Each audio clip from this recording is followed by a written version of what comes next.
is a basic human right, and no amount of spin, talking points, or tax cuts for the rich will change that.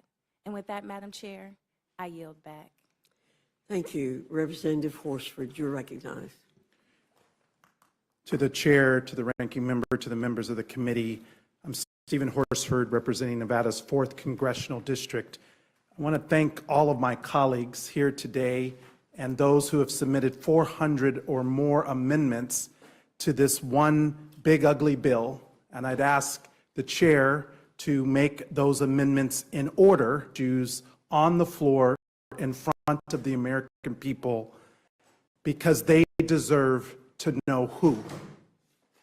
Who are we here to fight for? I'm not here to fight for Donald Trump or Elon Musk. I'm not here to meet some deadline for the president. I'm here to represent the 750,000 people in Nevada who elected me to do a job, and that is to fight and to represent and to stand for the future of. And it's been months since my colleagues and I started sounding the alarm about how devastating the impacts of this bill would be. And guess what? The American people see it. They feel it. They know it, and they reject it. Just look at the polls from Fox News to Pew. The minute voters learn what's actually inside this bill, their answer is loud and clear. No way. No way to cutting 17 million Americans off their health care, the biggest health care cut in American history. No way to ripping food from the tables of women and children and veterans. No way to hiking household energy costs on working families. And no way to putting 3.5 million clean energy workers, folks who are building up America's future, out of a job, which would be the biggest job cut in history. And to do what? To line the pockets of billionaires and special interests. I don't work for them. Even Senator Lisa Murkowski said it.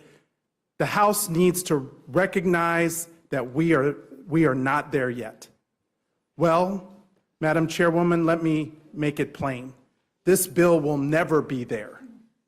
It's cruel, it's reckless, and it's wrong for the American people.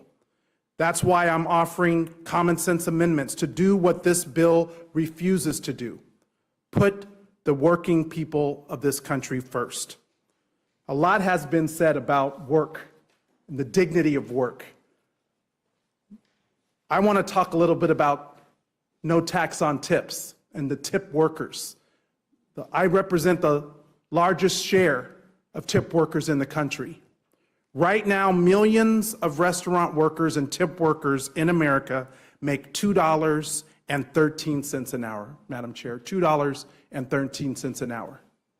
Yolanda, a fountain worker who I invited to come to hear the president talk during his State of the Union because I wanted her to hear directly after he made a campaign promise around no tax on tips. I wanted her to hear the details. You know what she feels now? No tax on tips has become some tax on tips. Because for tip workers, they cap it at $25,000. They don't do that for the billionaires. It's temporary for 4 years. They don't do that for the big corporations. Temporary relief doesn't pay permanent bills. So let's reward work and not wealth. So here's my ask.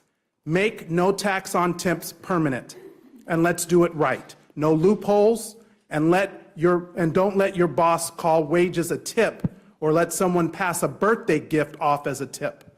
If we're serious about helping workers, you'd vote for my amendment. But let's zoom out. This bill doesn't just hurt workers. It devastates entire industries, like tourism. In my home state of Nevada and in states all across this country, tourism is an economic lifeline.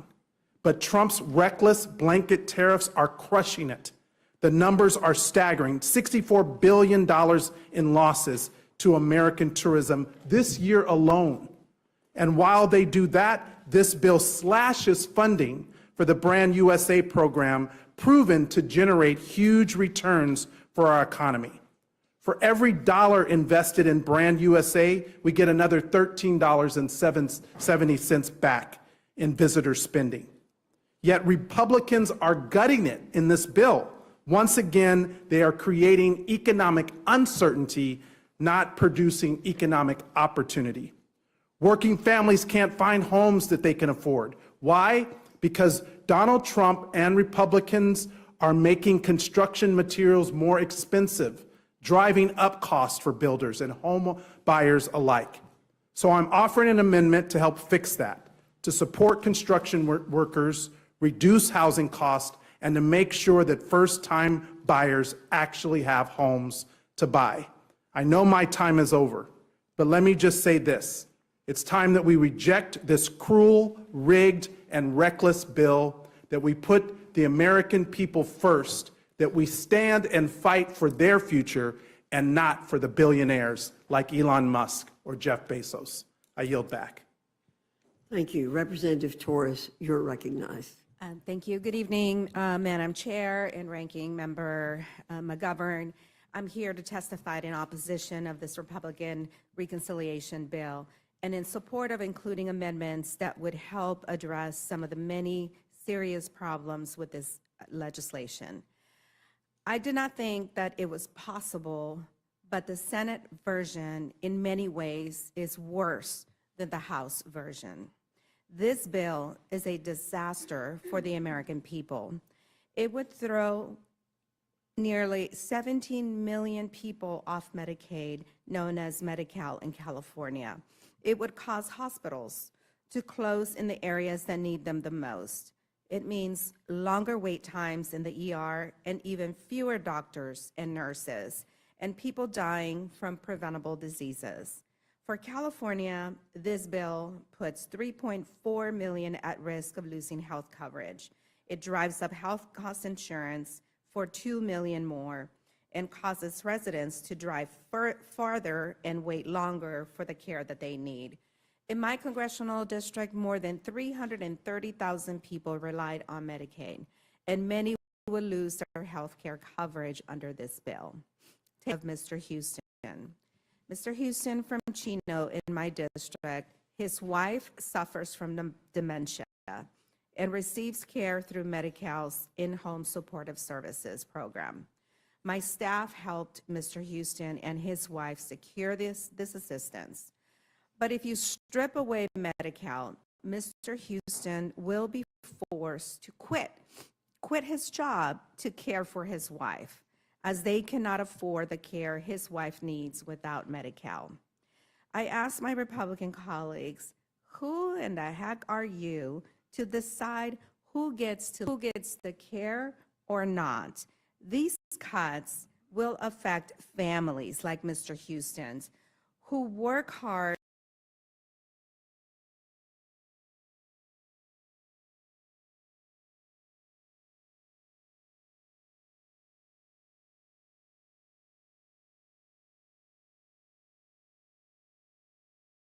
rely on health care coverage under the Affordable Care Act. You remember the Affordable Care Act that you voted multiple times to try to kill. Well, thanks to this bill, those premiums will skyrocket. So maybe you will eventually win that battle of killing the Affordable Care Act. This legislation also cuts food assistance for more than 3 million Americans. The bill would put over 700,000 Californians at risk of losing their CalFresh benefits due to cuts in SNAP and make us lose 200,000 jobs.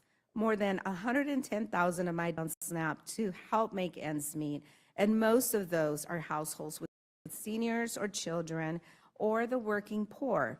The working poor who cannot reduce their work hours to go into an office in person to reapply for their benefits, buried under needless bureaucracy.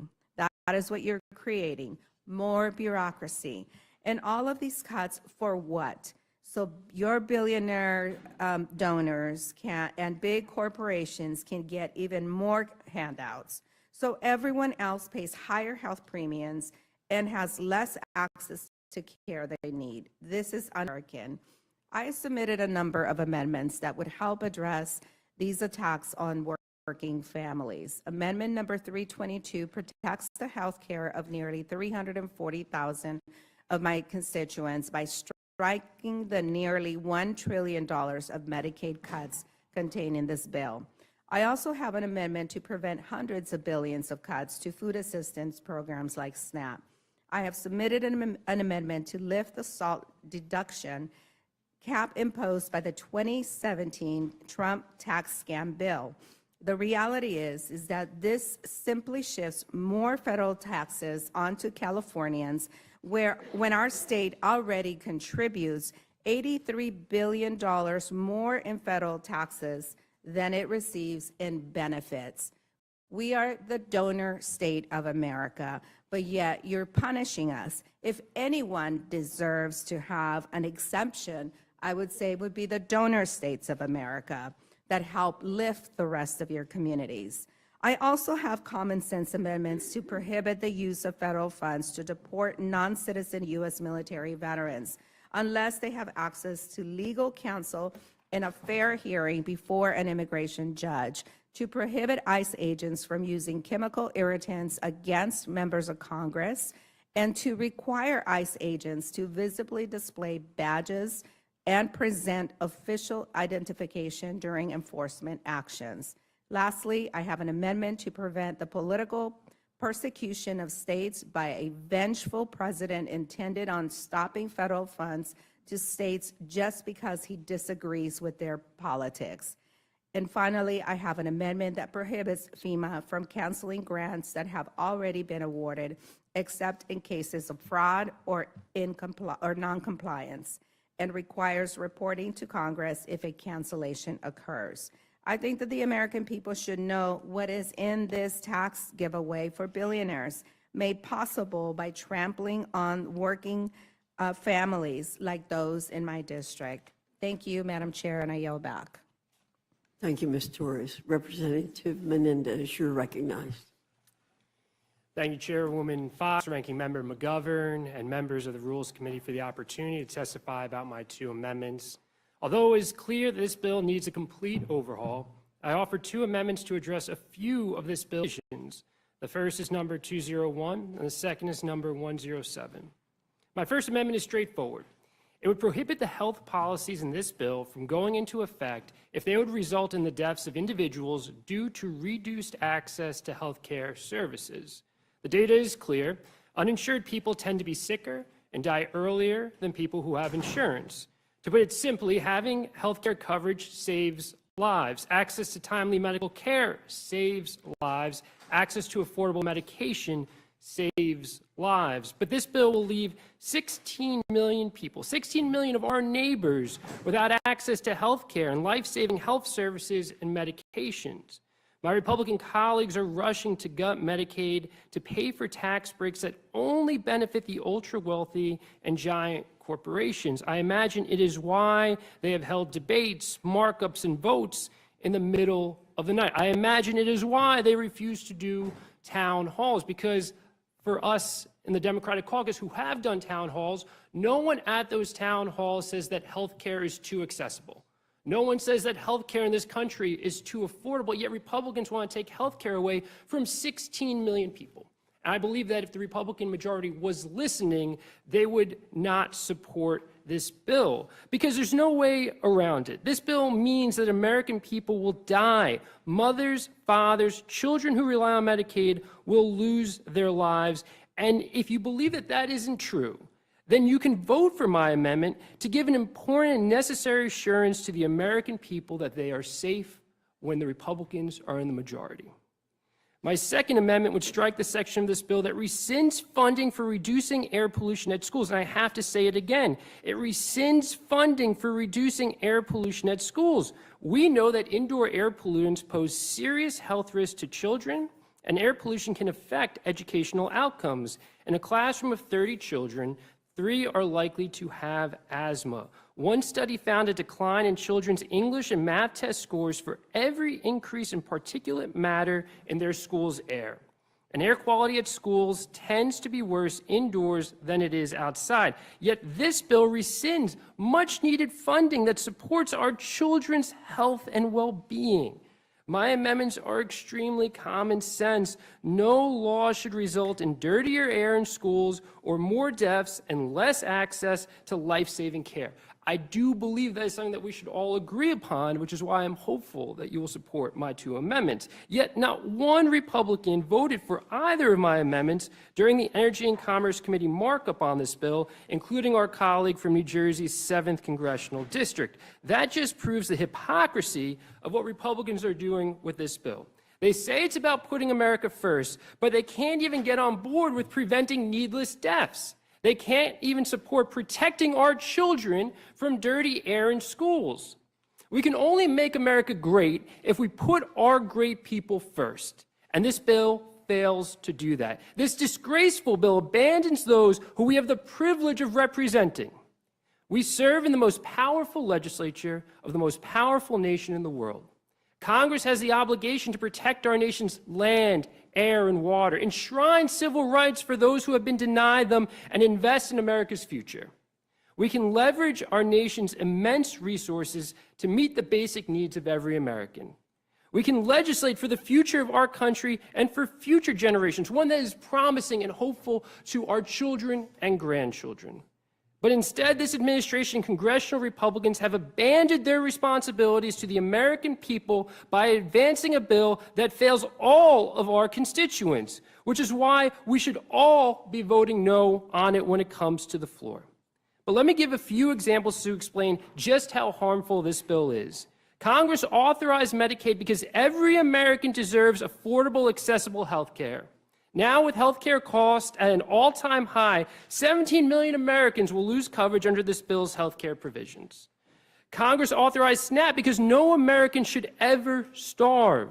Now, with so much work left to do to address food insecurity, malnutrition, and hunger, this bill cuts benefits that put food on the table for working families.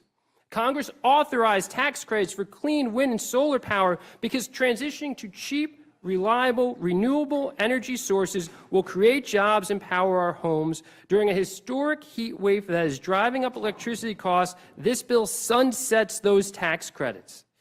And as millions of families struggle to make ends meet, this bill explodes the deficit by providing trillions of dollars in tax cuts to corporations and the Americans who need the support the least.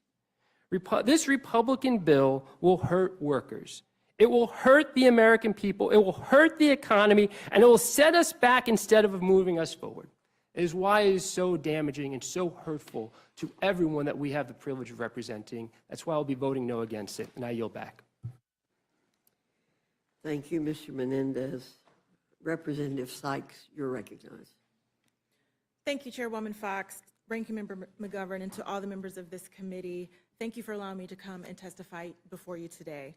Just a few weeks ago, we were gathered here to debate the House version of this reconciliation bill, with many of us staying up most of the night fighting for the opportunity to advocate for our constituents. Thank you for welcoming me back for the second time to the Rules Committee. My colleagues and I offered amendments to strike the cruel and harmful provisions in this bill that would raise costs for Americans, including our most vulnerable individuals and families who simply cannot afford to spend another dollar to even feed themselves, much less pay for a billionaire tax cut.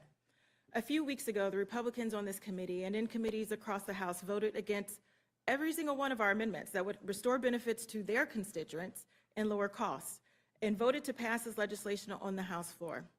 Last night, Senate Republicans voted against similar amendments despite constituents, businesses, and hospitals in their states begging them to cut these awful provisions, and yet they voted to pass this heartless bill on Senate floor. I've said before, there are no coincidences in Congress. And it is clear that this legislation and those who vote for it not only intentionally plan to cut health care for millions of Americans, but do so with determination. But we're determined too. So here I am, just a Congresswoman standing in front of Rules Committee, offering amendments that would prevent the devastation we all know this bill will cause for our constituents. including my amendment that would cut Medicaid by $930 billion, an increase from the $880 billion from just a couple of weeks ago. In my district, Medicaid means an opportunity to live, and that is what I'm fighting for today. Nation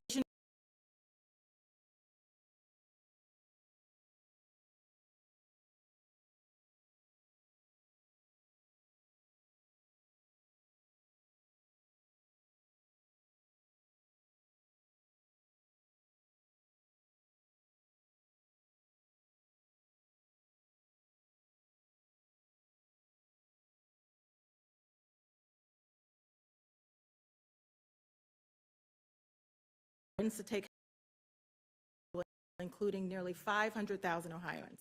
Worse still, this bill doesn't just take away health care from vulnerable families, especially in rural areas. It also defunds trusted providers in our communities, including in districts represented by Republicans. I'm talking about Planned Parenthood.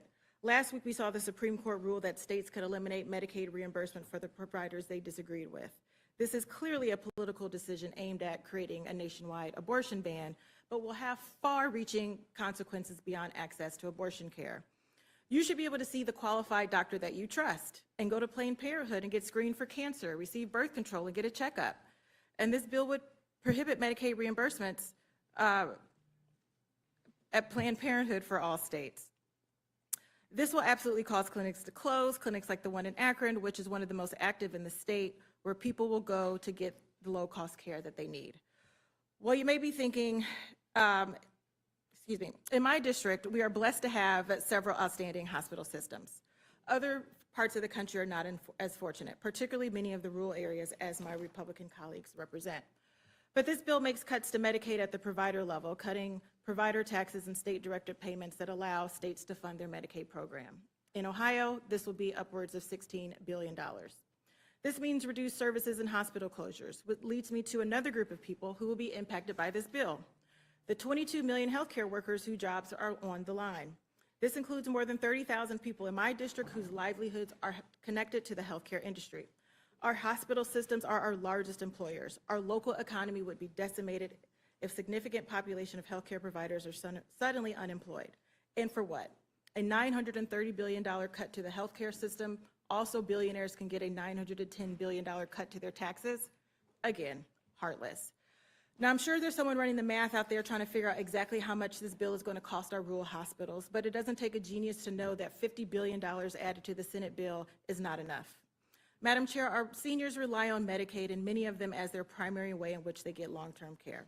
And I don't think that most people went into this election season thinking that the mandate was that their grandmothers would be kicked out of their nursing homes. Yet, it is estimated that this bill could cause 1 out of every 4 nursing homes to close. And so I'm mortified that this bill has passed the Senate and is poised to pass the House again. To stem this devastation, I'm offering an amendment to strike the entire section addressing Medicaid from this bill. Again, it does not have to be this way. We do not have to cut health care for millions. Hospitals do not need to close, and people do not need to lose their jobs. As I close, I want to say that just before midnight in the state of Ohio, Governor Mike DeWine signed the state's biennium budget. Among many of its provisions, there was trigger language to eliminate Medicaid expansion and significant changes to funding for SNAP programs. By 5 o'clock, I received an email from the CEO from the Akron-Canton Regional Food Bank, and this is what the email said. Currently, 1 in 7 people in our community may be struggling with hunger. That's more than 200,000 of our neighbors. As our community continues to navigate economic hardships related to rising costs, we expect more individuals and families to turn for us for support. Amelia, our community deserves access to safe, nourishing food, and our food bank needs additional support to meet this increased need. That's why we are looking to compassionate supporters like you who will refuse to let our neighbors go hungry. Will you make a gift today? On behalf of the food banks and the Ohioans we serve every day, thank you for your generous and unfailing support during this critical time. Well, Dan, this is what I'm doing to stand up for the 200,000 people in our community, refusing to go away silently, allowing Republicans to take away food access to hungry people. Even more disappointing than anything else, the tie-breaking vote to pass the bill out of the Senate came from Ohio's own Vice-President JD Vance. He voted against the will against 3 million people who are on Medicaid in Ohio. That's 25% of the population. 1.4 million who look for food assistance. $9 billion in payments to hospital systems, the potential closure of 11 rural hospitals in our state. That is what our vice president voted for the great state of Ohio. Mind you, a red state. So I'm under no illusion that you will accept any of the 6 amendments that I'm offering to lower our taxes, to promote work, expand earned income tax credit, to continue to support and expand American manufacturing. But nonetheless, I am grateful for the opportunity to sit here to advocate for my community, for the state of Ohio and all Americans. So again, thank you for the opportunity to speak, and Madam Chair, I yield back.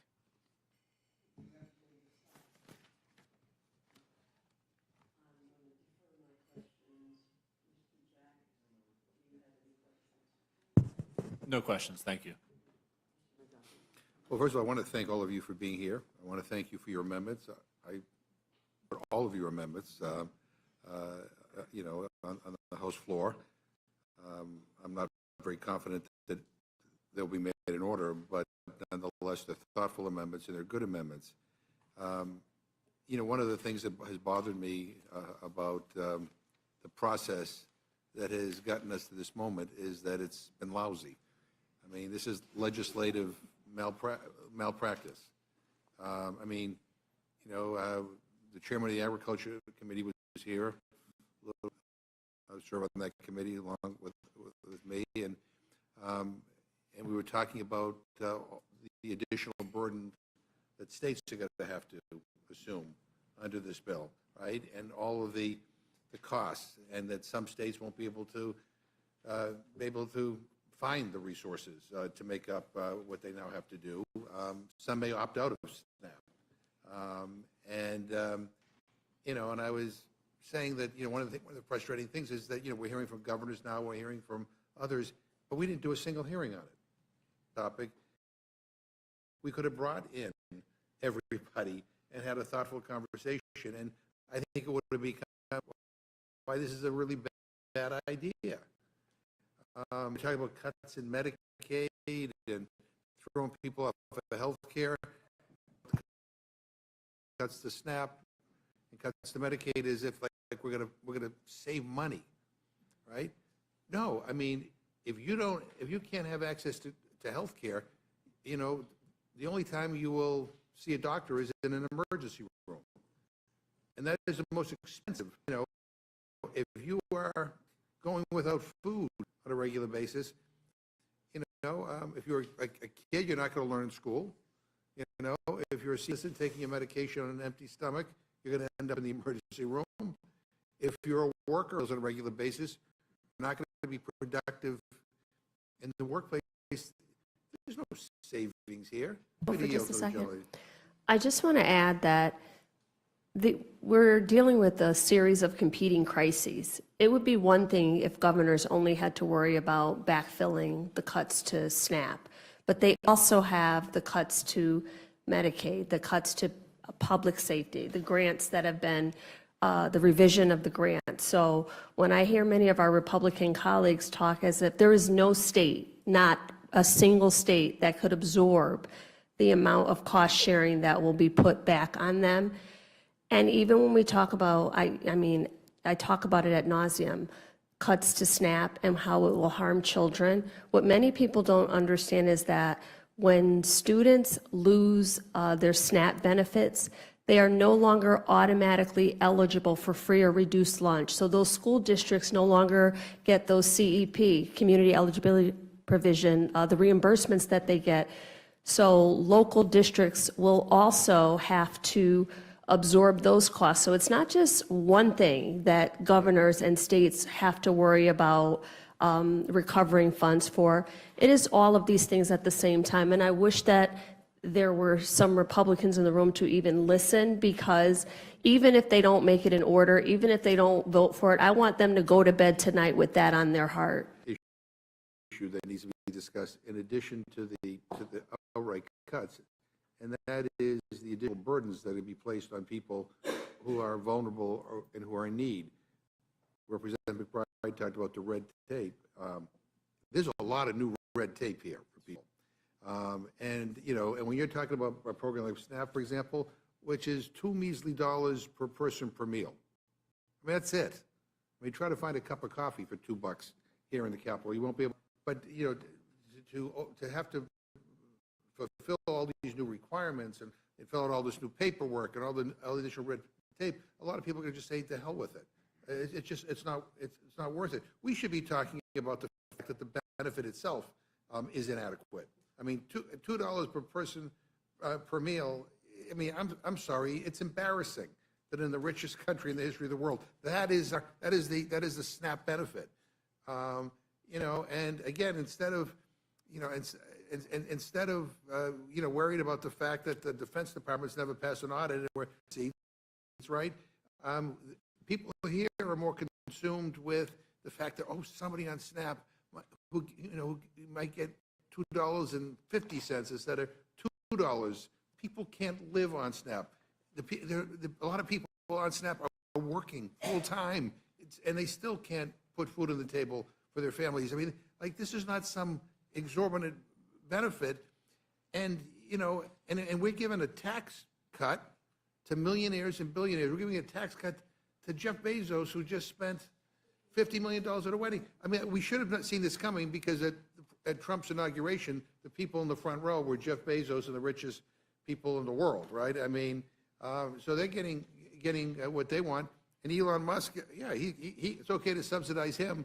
Oh, by the way, you know, the president was asked whether Elon Musk should be deported, and he said he's open to it. That was today, because Elon Musk came out against this bill. But I mean, but I think there's something really cynical and sinister going on here. I think, in addition to the cuts, this red tape is aimed at trying to deny people who legitimately should be on these programs the ability to do it, right? I mean, and so they feel like they can, you know, they can even cut even more, because people will not be able to comply with all the new burdens. And I'm just like, what the hell are we doing, Mr. Menendez? Yeah, thank you so much. I just want to touch on 2 points with respect to the healthcare provisions that you alluded to that we discussed on in Energy and Commerce. And one is, we obviously heard about the fraud, waste, and abuse in the Medicaid system, right? And all the savings that they're going to find. What I find so frustrating is, if they really believe that's the case, why would you not reinvest it into the program? Yeah. Why would you not reinvest it into Medicaid or other healthcare programs so we can have healthier outcomes for all Americans? To use those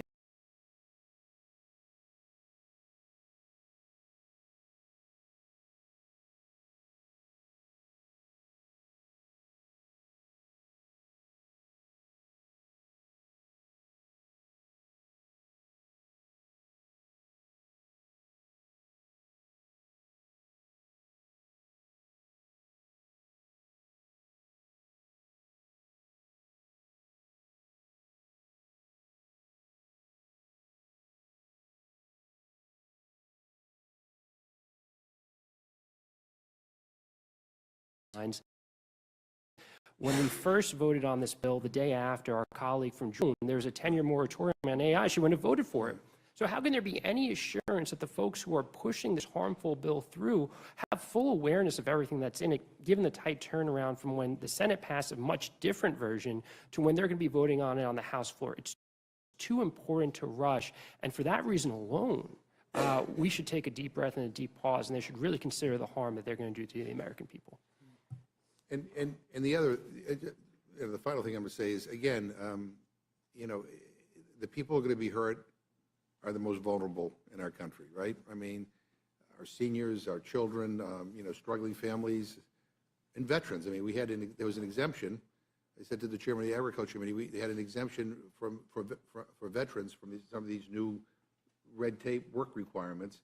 And in committee, he bragged about how he worked with the previous administration to get them in place, and then here he said, oh no, he's in favor of not providing exemptions for veterans and kids who are from foster care, and you know, and a whole bunch of other categories. But you know, I read him his quote back, and he said, well, you know, I may have said that, but the bottom line is that you know, we're supposed to be about helping people, right? And so we're hurting people who, you know, quite frankly, are looking for our help. and we're helping people like who don't need our help. I mean, when you look at the tax benefits in this bill, you know, I mean, it is, you know, the top 1%, get 22% of the benefit. The top 5% get 43% of the benefit. The top 10% get 52% of the benefit. The top 20% get 66% of the benefit. I mean, I like, and that's fair? I mean, like, and people are saying that with a straight face, you know, and again, you know, the Lisa Murkowski, I mean, voted for this bill because she got some stuff that, quite frankly, most people don't know she got, but then said, I'm counting on the House to fix it. And I was like, have you been paying attention? I mean, the House of Representatives is like dysfunction on steroids. I mean, we don't fix things here, unfortunately. We don't solve problems. The idea that somehow this leadership here is going to come to the rescue, I mean, what should happen is that they should go back to the drawing board. There should be a conference. There's too much in this bill to just, you know, take everybody, you know, even I said earlier, Donald Trump doesn't even know what's in this bill. I mean, this morning he said he doesn't like cuts. Well, that's what this bill is, right? It's cuts and at the same time, and here's where kind of the people on the progressive side and the conservative side come together, and that is, after all of this, you know, you are increasing the deficit and the debt by over $3 trillion. Like, I don't get it, but yeah. So thank you, and to add to that, talking about requirements as if they're very simple, it's just very simple. You just have to prove where you live, which is difficult if you're transient, right? If you're getting kicked out of your apartment. I know I have a family member who I help fill out her Social Security requirements because she's not able for it, and it is not easy. And so if you're going to add those requirements, and then say, well, if they make one mistake, they're then thrown off their safety net, whether it's food or Social Security or Medicaid. This is not a small thing. And then finally, because we have Medicaid expansion in Oregon, and we have managed to, you know, before the Affordable Care Act, my county had a 21% uninsured rate. And a lot of those people that were uninsured were farmers and small business people. You know, these were people that couldn't access health care, or they had previous conditions. And you know who ends up paying for that? We end up paying for that. Because then they end up in the hospital, they end up in the ER, and the fact of the matter is this is going to break our system. But when we say these are very, very simple things that somebody could just fill out and just show us that they qualify, it's a trap. I'm not saying that we shouldn't have, we should absolutely have requirements for who qualifies for these benefits. But to say that we're just simply going to make sure that only deserving people, when you're throwing up barriers, that people who are struggling, or people who are cognitively impaired, or people who are under stress, or people like in my district who had their post office keys, they got stolen, and it's going to be a year before they can have a postal box near their house, so they can only go on Saturdays because they work full-time to get their mail. I am sorry. That is not easy. That is not simple. And I think we have to stop kidding ourselves. If you really want to make sure only people who qualify for these things get services or get benefits, then let's make it simple. And that is not part of this plan for a reason. And the final thing I'm going to say, and I think my colleagues on the Agriculture Committee know this only too well, if you don't comply with the red tape that's and the new burdens when it comes to SNAP, you have like 3 months to be able to fulfill the new requirements and comply with the red tape. If you don't, you're off the benefit for 3 years. For 3 years. I mean, again, I don't know who thought this was a good idea, but it's not only a bad idea, It's a rotten idea. And again, I thank you all for being here. I yield back. Thank you. Ms. Scanlon? Thank you, Madam Chair. I really thank all of you for coming and for offering your amendments. I know that the House Democrats have offered over 400 amendments to this big bad bill, despite the fact that you only had about an hour in which to draft them. And dozens of you have come to testify about those amendments in the hope of limiting some of the harms of this bill, which has been produced without our input. But it's also really interesting that people are coming to the Rules Committee from all different committees, because you start seeing the aggregate impact, and there's been a little bit of discussion about that. We talked about the fact that multiple groups, the Yale Budget Lab, the CBO, have talked about the fact that the aggregate impact of this sweeping bill is to take money away from the 20% of the lowest earners in our economy and give it to those who earn more, with the combination of tax cuts, benefit cuts, increased energy costs. That's something that's coming out of this. We're all going to see increased energy costs, the paperwork costs, and that's before we even get to the costs of the Trump tariff wars. So this has a huge impact, particularly on the most vulnerable people in our economy. And I was really grateful, speaking of aggregate impact, when Rep. Hayes started talking about what happens with SNAP and how the decoupling of SNAP and the student lunch program is going to impact our student lunches. But let's think about the other part. If people are losing their Medicaid coverage, and we're talking about kids with disabilities, can you talk a little bit about what it's going to mean when schools are not getting reimbursement for the health care that kids with disabilities need in order to access special education? Well, I think it's all of these things. I mean, all of these programs are intertwined. When you talk about families who receive Medicare or even SNAP benefits would qualify for LIHEAP heating services. In Connecticut, that's a big deal. But to your question, students with disabilities receive many services at school. Their occupational therapists, their speech pathologists, mental health services. Many of those funds are cut in this bill. So the idea that students don't receive any preventative care or any sustaining care, that they don't have the certified professional staff on site in schools to help not only identify these issues, reports and intervention so that they can stay in a classroom alongside their non-disabled peers where they can thrive. This bill cuts in so many different ways, so it's not just one thing. I think we operate on all of these different committees and everybody is focusing on the thing that applies to them, but there's an intersectionality between everything in this bill, and the common thread is that the most vulnerable people are affected. I just saw that the president has withheld billions of dollars in grants that were already awarded to local school districts for after-school program, for summer programs, for all of these things, money that has been allocated, appropriated by Congress, and they're stopping them with no explanation. So most school districts, by April, you're already planning your budgets for the next year. They don't have a July 1st deadline.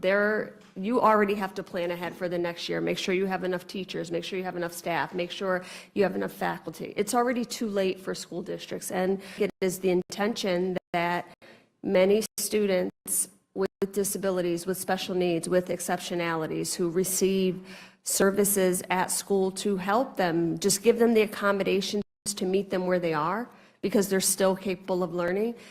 All of those things are going to be stripped in this budget, and it's such a dangerous proposition, and it's personal for me because every time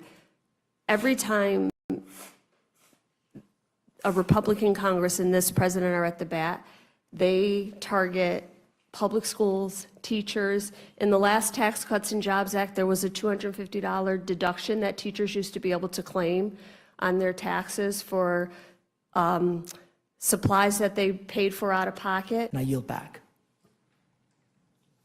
Representative Mann, you're recognized. Thank you, Madam Chair. Thank you, Ranking Member McGovern. I've sat and listened to a lot of this debate and heard a lot of the back and forth around the Medicaid cuts, the cuts to food banks. But, you know, as I step back and recall the origins of how this bill came to be, I remember back to January 20th, and it started with a discussion of waste, fraud, and abuse. It started with Doge. And the reality is, if Elon Musk had found $2 trillion in cuts in waste, fraud, and abuse, we wouldn't be talking about cuts to Medicaid. We wouldn't be talking about cuts to food stamps or SNAP. The reality is we're talking about these massive cuts because the goal of this bill was never about waste, fraud, and abuse. It was never about putting able-bodied people on Medicaid. It has always been about a immoral tax giveaway to the richest people in the world. And I just want to note that the last TCJA in 2017 was estimated to give $350 billion to foreign investors, not even American investors, foreign investors, because the way it was structured, giving benefits to pass-through entities like corporations and private equity funds. That is what we're talking about right now. We're talking about massive cuts. So when Republicans claim, oh, this is not going to kick anybody off Medicaid, I don't believe them because that was never their goal. They don't really care about what this does to Medicaid. They care about what this does as far as finding a pay-for their giant tax cuts. And so when I talk to my hospitals, when I talk to my healthcare providers in my district, I have the same stories we've heard throughout. Our hospitals will close. Our pediatrics departments will close. Quality of care will go down. People that are struggling right now to find care are worried that they will die. And that is the reality in districts across America right now. And that is what is happening with this horrendous abomination of a bill that is the most immoral bill I've ever seen in my lifetime. And I will just note that while our families are struggling across this country, what this effectively means is that if Jeff Bezos decides to get a divorce, marriage doesn't work out, he can get married like 10 more times and have 10 more weddings like the one he just had, all on the dime of American taxpayers. That's what this is about. Immoral. Now, I've got 7 amendments. I will try to briefly go through them. They're more targeted. I've got 3 relating to the environment. The first is number 76, oil and gas financial assurances. And this bill amendment would prevent the ugly bill from reducing oil and gas royalty rates until there's a full accounting of the industry's untold environmental liabilities. We know that big oil has gotten away with a ton of liabilities that they're leaving on the backs of taxpayers, including off the coast of California, which I represent. And what this bill would do is ensure accountability for the oil industry. My second amendment, number 114, wind and solar in national energy policy, would prohibit the Secretary of the Interior from conducting any fossil fuel lease sales under this bill until the Trump administration's national energy policy no longer discriminates against wind and solar energy. If Republicans are honest about their claiming that they want an all-of-the-above approach to energy, we should not be getting rid of the cheapest and most effective forms of energy, particularly when they're already online. Adding penalties of the kind that this ugly bill purports to do kneecaps us. And it kneecaps us in a way that is backward-looking, not forward-looking. Everyone around the world knows that the economy of the future is going to be built on clean energy, not fossil fuels. We could be investing in 8-tracks and beta, VHS players and the fax machine as well, but that would be terrible economic policy on fossil fuels and abandoning the clean energy economy of the future and ceding it to China. We are making a huge economic mistake, a huge foreign policy mistake, because this is a national security matter as well. And at the very least, we ought to make sure that the playing field is level. My third amendment is number 160, fitness to operate for offshore drilling. And this amendment would establish a fitness to operate standard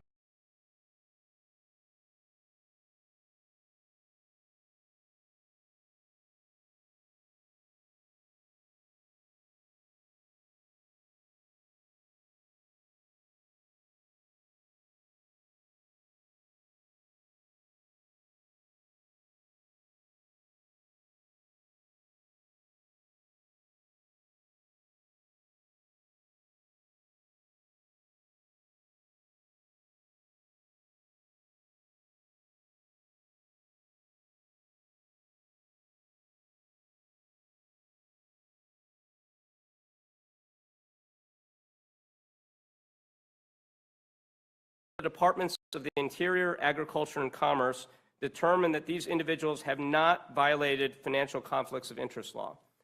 We have seen too many people playing too fast and loose with the rules. We don't have any full accounting or transparency, whether Elon Musk or Big Balls or any of the other people associated with Doge have actually complied with the rules that they're supposed to comply with. Do they have conflicts of interest? Have they cut spending in ways that, or reallocated spending in ways that have benefited their own pecuniary interests? We don't know the answers to that. It's about damn time we figure this out. This is a question of good government. And at the end of the day, the rule of law still needs to hold in the United States of America. My next amendment is number 231, and this is based on a bill that Representative Liccardo and Representative Vindman and I have put forward, the POCA bill, which would create a private right of action for violations of the Impoundment Control Act, potentially with the ability to sue perpetrators personally if they act in bad faith. And this is important because what we've seen right now is a blatant disregard for the rule of law by members of this administration, including Elon Musk, Big Balls, and the people involved with Doge. For too long, they have just sat there and decided that willy-nilly they're going to ignore the law, cut funding in ways that harms real people, including people I represent, people that you represent, and it's about time that we had accountability here. Okay, sure, I'm trying to. Okay, two more amendments here. My next amendment is very simple. This is number 232, no new tax cuts for Americans earning $100 million. And this would basically just say that there would be no new tax cuts for anyone making $100 million or more. My last amendment is number 285, and this would prohibit ICE agents from wearing masks and require them to identify themselves. We have seen in my district and across Southern California, ICE agents wearing jeans and sneakers and masks. They look more like gang members than they do like law enforcement agents, and they're jumping out of unmarked vans. It's hard to tell if they're actually law enforcement agents. It's about time that they adhere to the same standards that other law enforcement agents do. We don't see our local police masking up, hiding their identities, refusing to identify who they are. Thank you very much, Madam Chair. I yield back.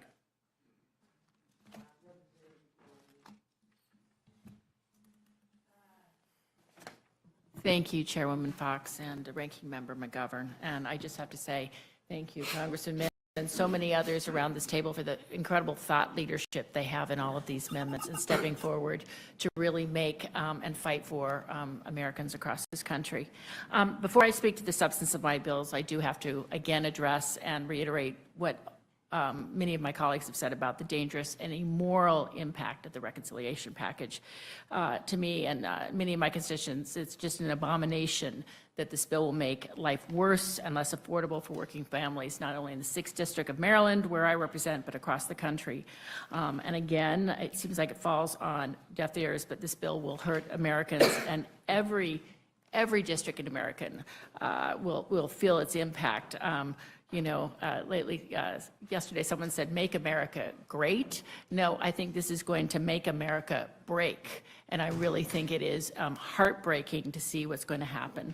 Under this bill, more than 3 million people will lose access to food assistance, including over 2 million children. And again, this has fallen on deaf ears, and more than 17 million will be stripped, of course, of their health coverage for the next decade. And in the 6th District, many rural hospitals are really very fearful of closing. That 17 million people are denied life-saving care because of not what they've done or where they live or how little they earn, but it'll be because of what we do tomorrow in our votes. And to make matters worse, this bill represents a breathtaking act of fiscal hypocrisy. For decades, my Republican colleagues have raised the alarm of an increasing national debt and federal deficit, but they have tucked into this bill a $5 trillion debt ceiling hike with no offset, no pay for, and no common sense. This is not governing. It's a betrayal of public trust and a breach of our fiduciary duties to our constituents and to America. And don't just take my word for it. Let's listen to some of the Republican colleagues. Senator Tillis said that this would force states to consider eliminating Medicare coverage and cutting services for our most vulnerable. Senator Murkowski said we need more process and a better outcome for the American people about what this bill has to offer. And I joined Johnny Okowski on his amendment concerning that all states should be able to have some of these waivers or carve-outs, not the caribou carve-outs, but, let's figure out that there is something across this whole country that will protect us.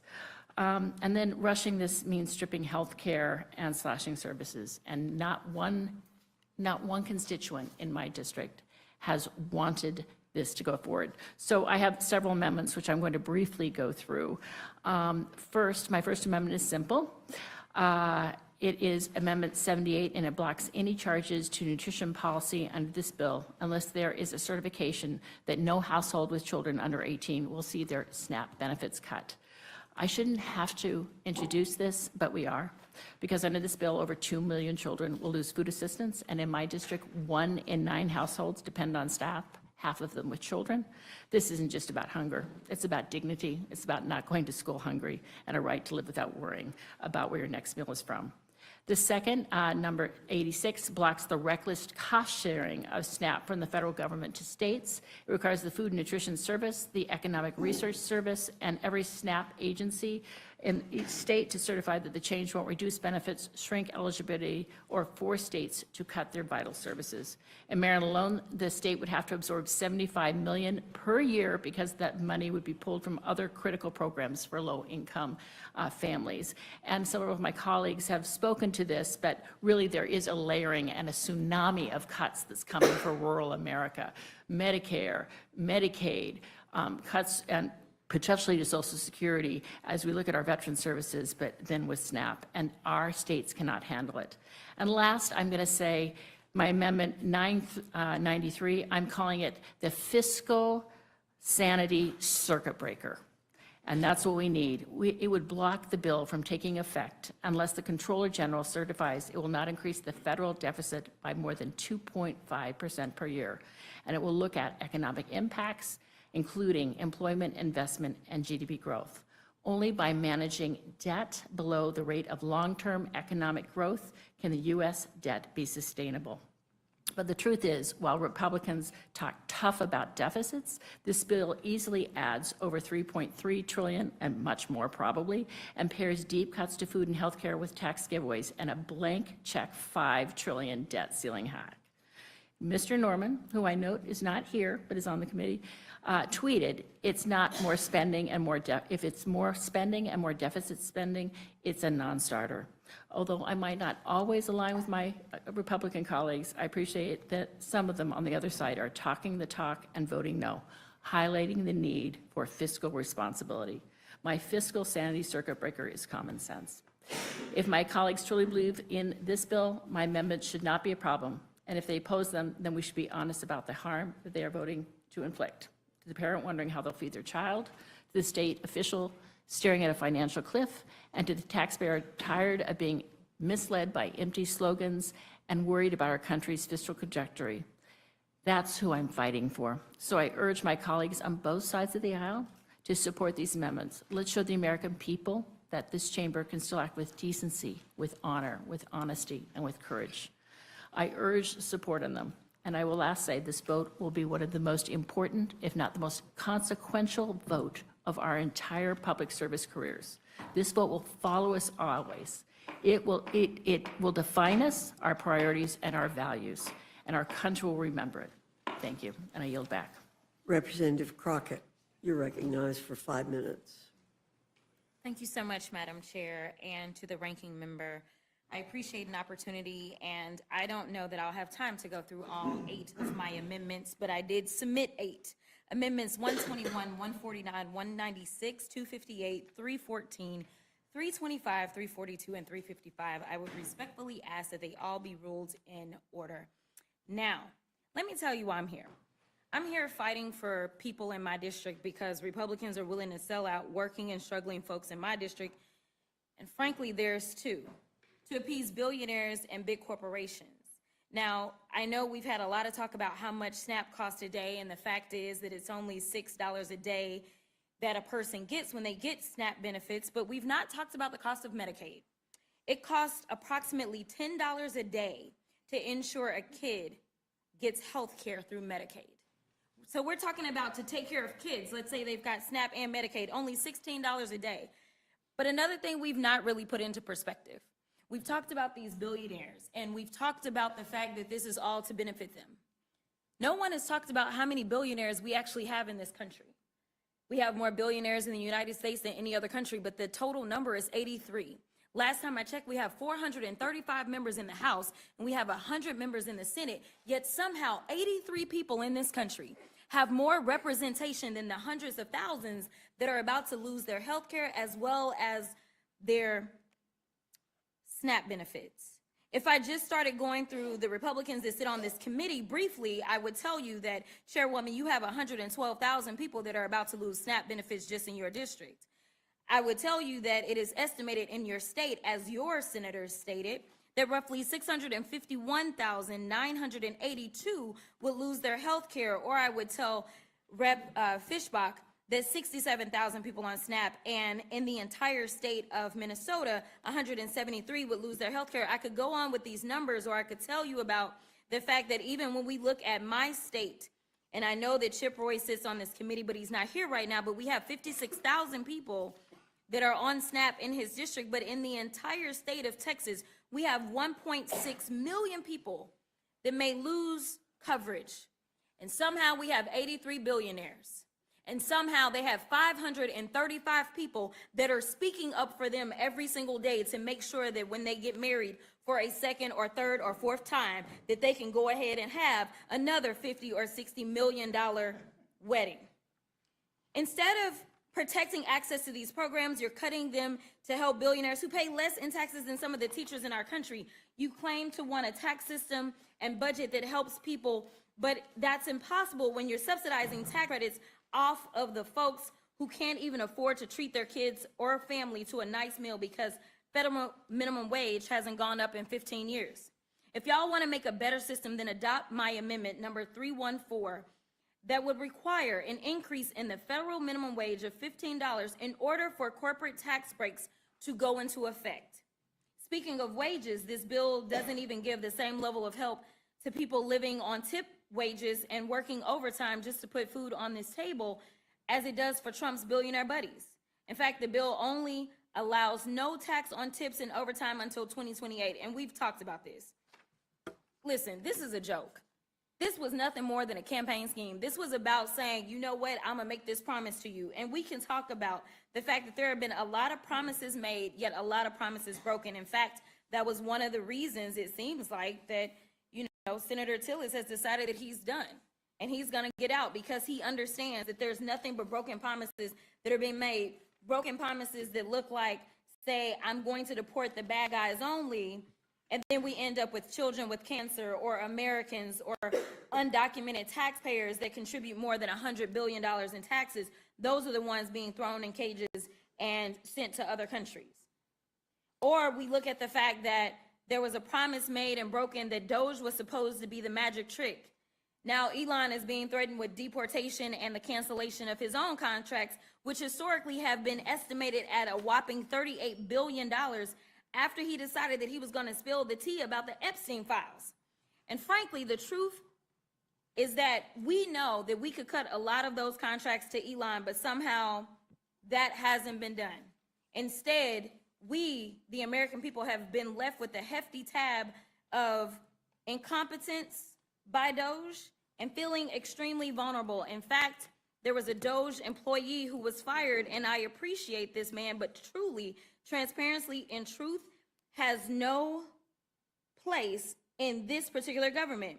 This former employee of DOGE says that during his short time embedded with the Department of Veteran Affairs, he did not find levels of waste, fraud, and abuse that he had expected, and it was pretty surprised, actually, at how efficient government was. I will wrap up by saying this. I don't really understand what it is that y'all plan to go back and tell your constituents. I'm glad that some of y'all decided to show up, but the reality is that you have sold your constituents out for 83 people in this country. And each of our districts should have approximately 766,000 people. How is it that you can explain that we still are running up the credit card and we have nothing to show for it except for the fact that we won't have food on the tables and we won't have health care? And with that, I will yield. Thank you. Representative Subramanian. Thank you, Madam recognized Chair. for 5 minutes. Thank you, Madam Chair. Thank you for having this hearing and staying late tonight, and thank you to all the members of the committee.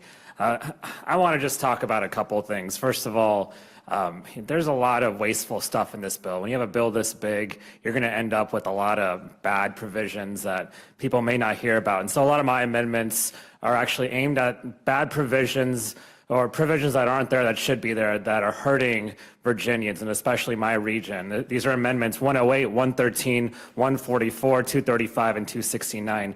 And the first one is a real whopper. I mean, because the Texas delegation in the Senate wanted to have their vote bought and paid for, they decided that they would actually spend hundreds of millions of dollars in taxpayer money to take the space shuttle that's in Northern Virginia at the Air and Space Museum at the Smithsonian and move it all across country to the Space Center in Houston. Now, I actually grew up next to the Space Center in Houston, and they already have a full replica model of that space shuttle. They also have 6 other flight vehicles as well. So this isn't going to increase visits to the Space Center in Houston, where my family is. It's actually going to take away people's opportunity to, for free, see a space shuttle and show off American dominance in space for the past 50 years. And that's going to cost taxpayers hundreds of millions of dollars just to buy a couple of votes in Texas.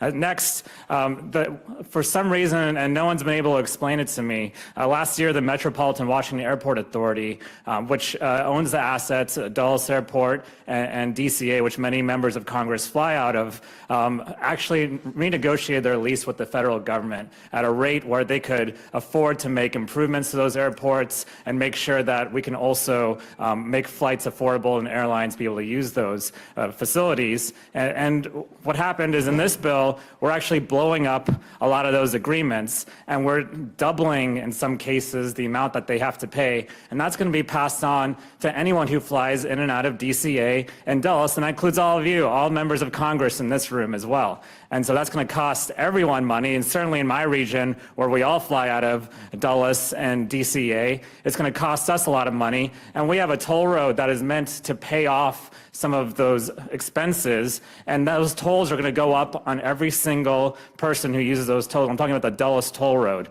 And so we have a lot of issues with the fact that we already have very high tolls in our region in Virginia, and they're just going to go up because of this bill, and no one's been able to explain to me why that is. And then finally, one of the president's branded golf courses is in my district, and he likes to come out there and golf, and that's fine, but then he golfs a lot. And I didn't realize this. He golfs almost more than 20% of his free time, his time actually, and not free time, his actual time, he's awake, is spent golfing. And he comes golfing so much that it's costing our region a lot of money, and it's costing our local sheriffs and local police a lot of money to make sure that that area is secure for his golf trips. And so what I'd really like to do is just make sure that we can at least reimburse my region for all the golf trips that the president is costing us. And so finally, there's a 9-figure slush fund for DOGE as well, and for Russell Vote and the OMB. And no one's been able to explain to me why, to capture waste, fraud, and abuse, we need a 9-figure slush fund for them. Now, the last time I checked, some of the stuff that they were using money on was to set up sleeping pods in the GSA's building while firing half the people in that building. And so these are a lot of examples of waste and fraud. They hurt my region, but I can assure you that everyone can look through this bill, and I've read through most of it, if not all of it at this point, and you'll find that your region will be hurt by some of the waste in here. And the second thing I'll say is, I agree with this notion of this bill, this big, ugly bill being about broken promises. I mean, just look at what some of the stuff the president has said. He said about Medicaid and cuts to Medicaid, we're not going to touch it, right? And he said he would veto a bill that would cut Medicaid, and yet this bill kicks millions of American citizens off of Medicaid, 17 million, nearly 17 million. And he said that cuts to food assistance program are going to give everybody more food, but this bill puts 5 million people at risk of losing some or all of their food assistance. That includes 300,000 children in Virginia. And let's be clear, this bill is also going to make energy more expensive. He said that, the president said, we're going to get your energy prices down by 50%, but the studies have shown that this bill is going to spike energy costs up to $250 billion nationwide. In Virginia alone, we're going to see an 8% increase in energy costs. And finally, the biggest whopper of all is that this bill is supposedly going to reduce our deficit, and we know that that's not true. In fact, it's going to add $3 to $5 trillion to our national debt. It's going to hurt our deficit, and it's going to mortgage our children's future. This bill is bad. Our Virginians and Americans deserve better than these broken promises. I yield back. Thank you. Representative Sewell, you're recognized. Thank you, Madam Chairwoman and Ranking Member. My amendment would extend the Affordable Care Act's premium tax credit to Americans who are caught in the coverage gap, as well as Americans who will lose their Medicaid coverage as a result of this horrible bill. We must extend the premium tax credits for low-income citizens below 138% of the poverty line. I have heard from countless constituents who fall in the coverage gap, and they are desperate to keep their health care. I recently spoke with one of my constituents. Her name is Kiana, and Kiana was caught in the coverage gap. She lost her Medicaid coverage following the end of the COVID public health emergency. When she tried to qualify for Medicaid again, she was told that she made too much money. She made more than the $295 a month to qualify. In my state of Alabama, we have a bare bone Medicaid program. It's so bad that you have to really be P-O. You can't afford the O or the R. So people like Kiana are really scared about this cost shifting. The cost shifting will mean that Medicaid will not happen in the state of Alabama. The fact of the matter is they're not going to pay for it. They're just simply not going to pay for it. Madam Chair, I firmly oppose this so-called big, beautiful bill that has come to us from the Senate. Let me be clear, there's nothing beautiful about stripping health care from working families. There's nothing beautiful about taking food off the table of our most vulnerable neighbors. And there is certainly nothing beautiful about putting rural hospitals on life support. Madam Chair, this bill will gut Medicaid as we know it. It will slash funding for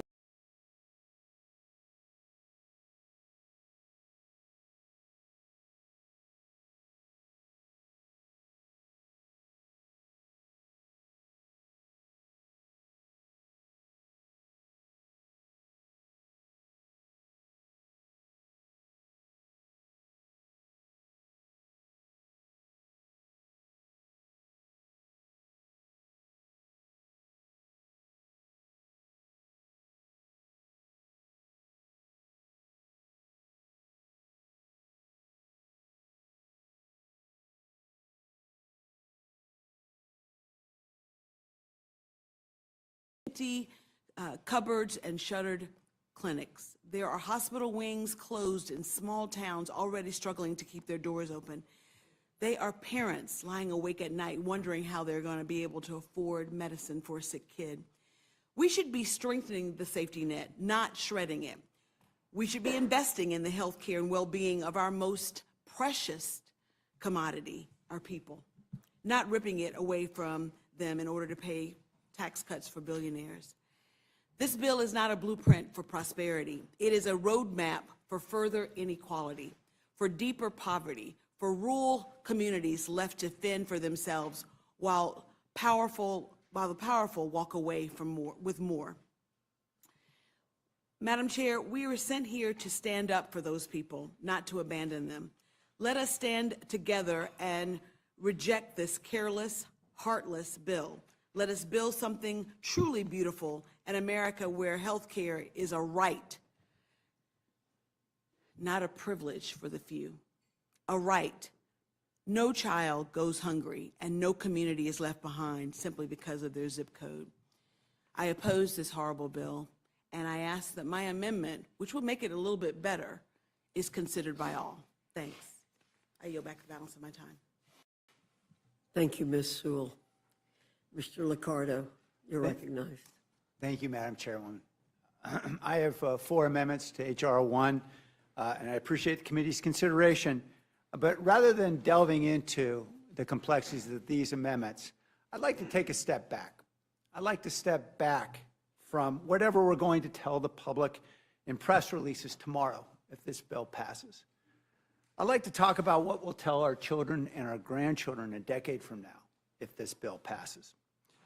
The children who count on us, not just the ones in our homes, but all of America's children, will suffer immensely under this one big bloated borrowing bill. We are the grown-ups, but under this budget proposal, we're not governing like grown-ups. Grown-ups look out for kids. Grown-up governance recognizes the moral priority of our progeny. It emphasizes the imperative of taking the long view, of saving, of sacrificing, and investing today for our children's tomorrow. We have a fiduciary duty, indeed a sacred duty, to act in their best interest. You've heard from my colleagues how this bill cuts lifeline programs for our youth, from their health care and Medicaid to their school lunches and SNAP to their student aid and Pell Grants. But we're doing much worse than even that to our children. That is, we are spending their money and borrowing from their future to pay for our present. Now, many Americans could be forgiven for believing that with all these cuts, the GOP leadership must be proposing a budget that will actually reduce our monstrous $1.9 trillion deficit. But they would be wrong.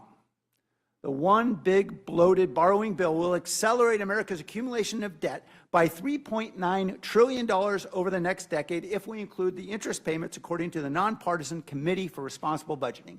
Add another $1.4 trillion in new debt when Congress inevitably makes several of the temporary provisions of this bill permanent. Now, while congressional leaders may gaslight the public about the bill's true cost, nearly every independent expert, from the Nonpartisan Congressional Budget Office to the Conservative Tax Foundation, knows better. The bill also hasn't fooled the markets. After we passed the less costly House version of this bill, only weeks ago, Moody's downgraded U.S. bonds in view of what they called, quote, current fiscal proposals. Wary bond investors have pushed bonds yields higher, and you can expect more of that in the years ahead, as we all pay a hidden tax from this bloated budget through higher interest rates. Now, I feel bad for my Republican colleagues. I know that President Trump painted each of them and all of Congress into a corner by publicly promising $5 trillion in tax giveaways he had no idea how to pay for. An even bigger problem is that Congress has no idea how to pay for those promises either. That's why this bill leaves, at best, $3.9 trillion of additional debt on the credit card. Now, I know that grown-up budgeting is hard. When I came into office as mayor for the 1 million residents of the city of San Jose, I faced nearly $4 billion in employee retirement debts that were crippling our city's budget, courtesy of politicians who were happy to make promises that they had no idea how to pay for. For more than a year, we spent hundreds of hours in difficult negotiations, but we forged an agreement that helped us save billions, helped us reactivate fire stations and hire police, and I left my successor with a $30 million surplus. We, Republicans and Democrats, could similarly negotiate a much better budget than this. Let's doge this bill, let's sit down and let's negotiate. I'd like to help my Republican colleagues to do what they know is right. When he realized that the Senate just added another $670 billion to the House's already bloated budget bill, Speaker Mike Johnson today told the media that, quote, I'm not happy with what the Senate did to our product.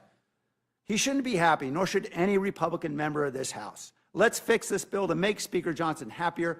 Let's fix this bill for Republican Senator Murkowski, who today publicly urged us to do so. Let's fix it for Marjorie Taylor Greene, who today called it a shit show. Above all, let's fix this bill for our children. Thank you. I yield. Thank you very much. Representative Johnson, you're recognized. Thank you, Madam Chair. What has been called a big and beautiful bill is as cruel and ominous a piece of legislation as I have ever seen in my many years on this earth.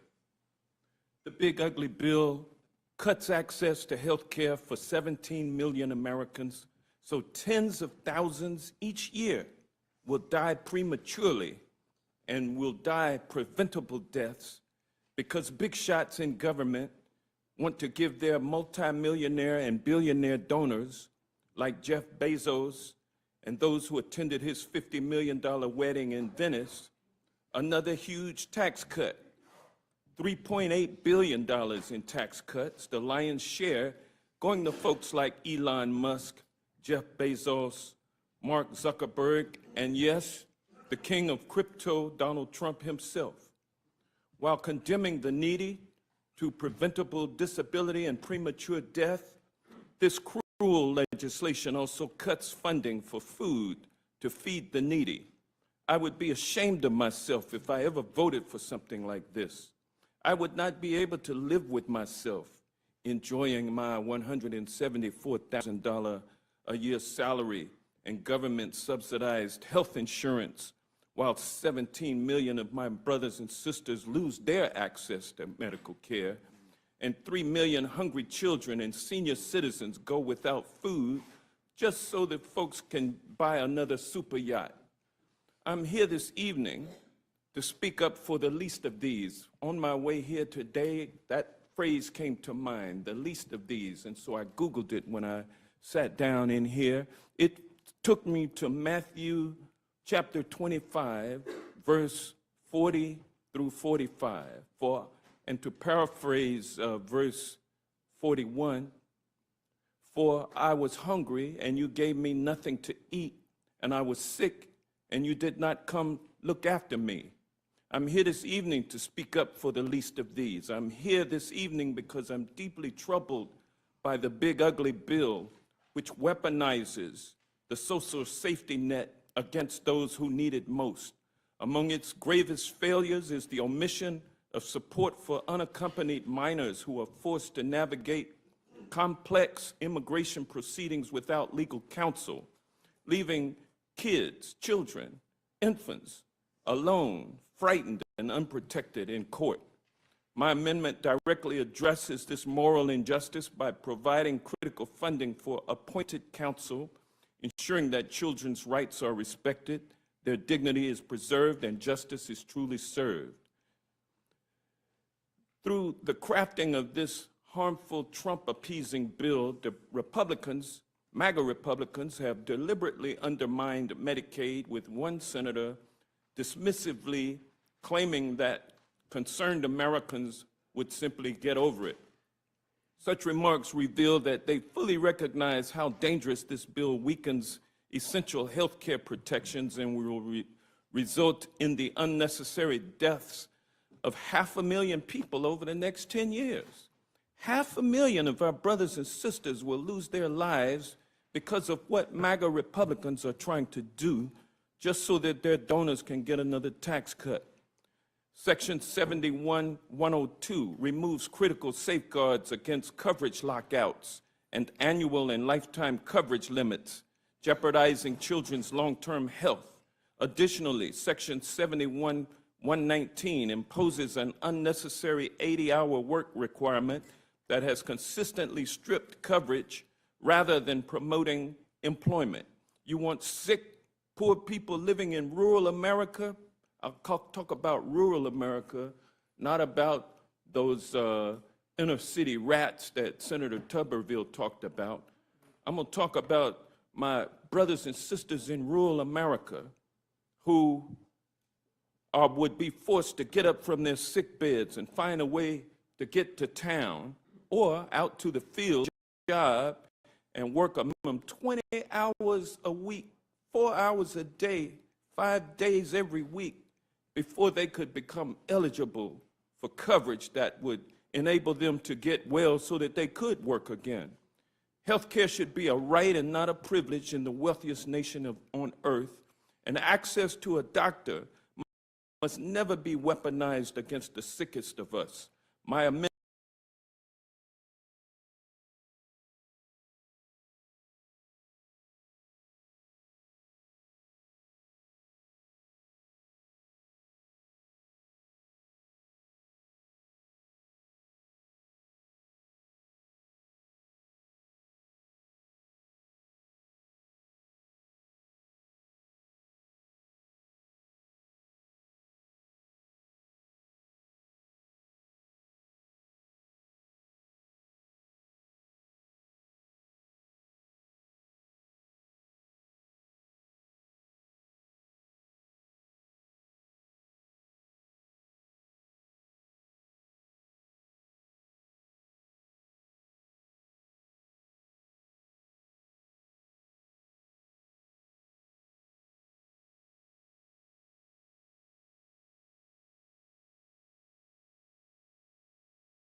Mr. Langworthy.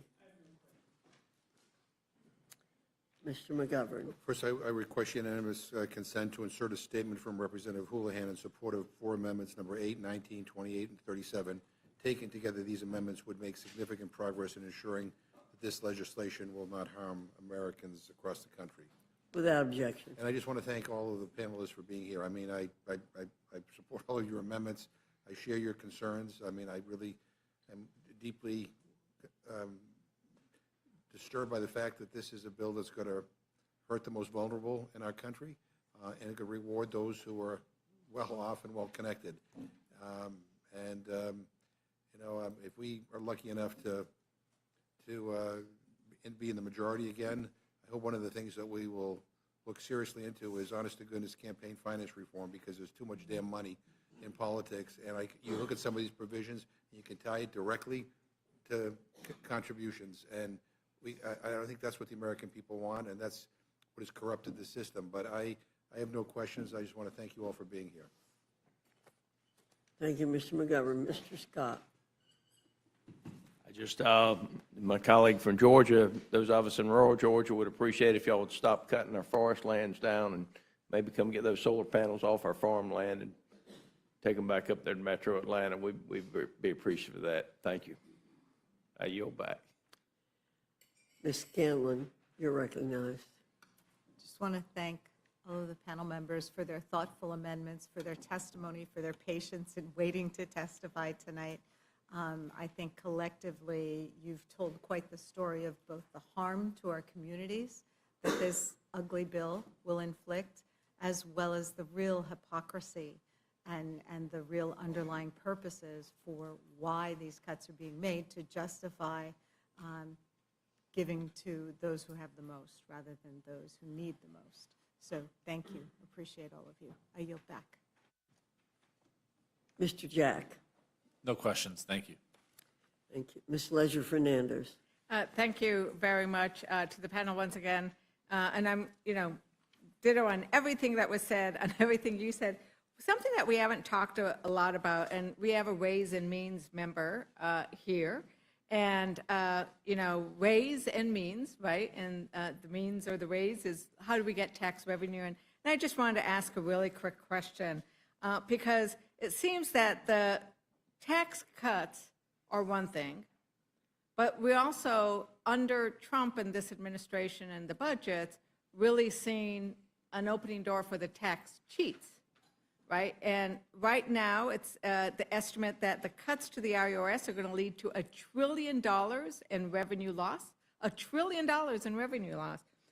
There's already been a $500 billion shortfall in what we got from last year. Like, we don't have to cut Medicaid and SNAP and everything else if we would just make sure we made people pay their taxes.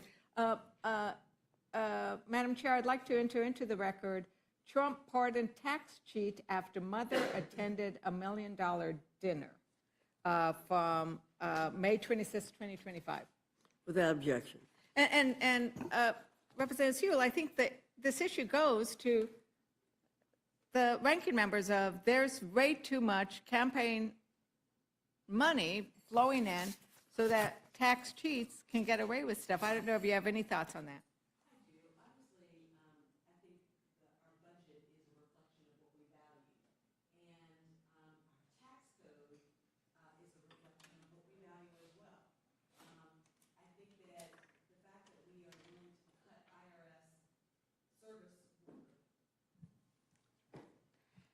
The fact that we would be willing to cut IRS service workers by such a big amount, I think it was $700 million they're going to take away, means that we don't have the agents to go in there to find these tax cheats.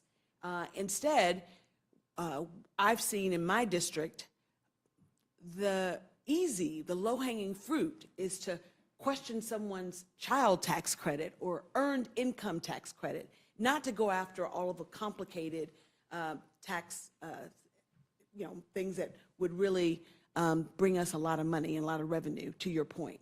We wouldn't have to cut so much of our Medicaid if we just taxed the very wealthy and then pay their tax, not figure out ways to, and loopholes not to pay their taxes. And so, you know, in terms of campaign finance, I think that the article that you submitted to the record is really atrocious. It was a person who was convicted as a January 6th rioter and literally was able to get a pardon after his mother paid $1 million to go to Mar-a-Lago and attend a $1 million per person dinner with our president. And miraculously, 3 weeks later, that person was given a pardon. And this person not only was January 6th, but also defrauded the government, is what he did. He defrauded the government millions and millions of dollars. Medicaid, absolutely. So, look, I think that all of us here today have submitted amendments that we think will make this bill better, but the fact of the matter is it's a horrible bill. And the American people know it. Over 60% of them don't agree about the bill. And I think that we as lawmakers should really be putting the people first. And I think that the power of the people should be more important than the people with power. Thank you. I yield back. Thank you, and I yield back. Thank you, Ms. Leisure Fernandez. I thank our witnesses for being here, and I'm going to call up, you all are excused. Let's see if we can work this again. Mr. Takano, you're in the first seat. Mr. Amo, Congresswoman Morrison, Congresswoman Ansari, Congressman Espaillat, Williams, Bonamici, Goodlander. You're close, Suzanne.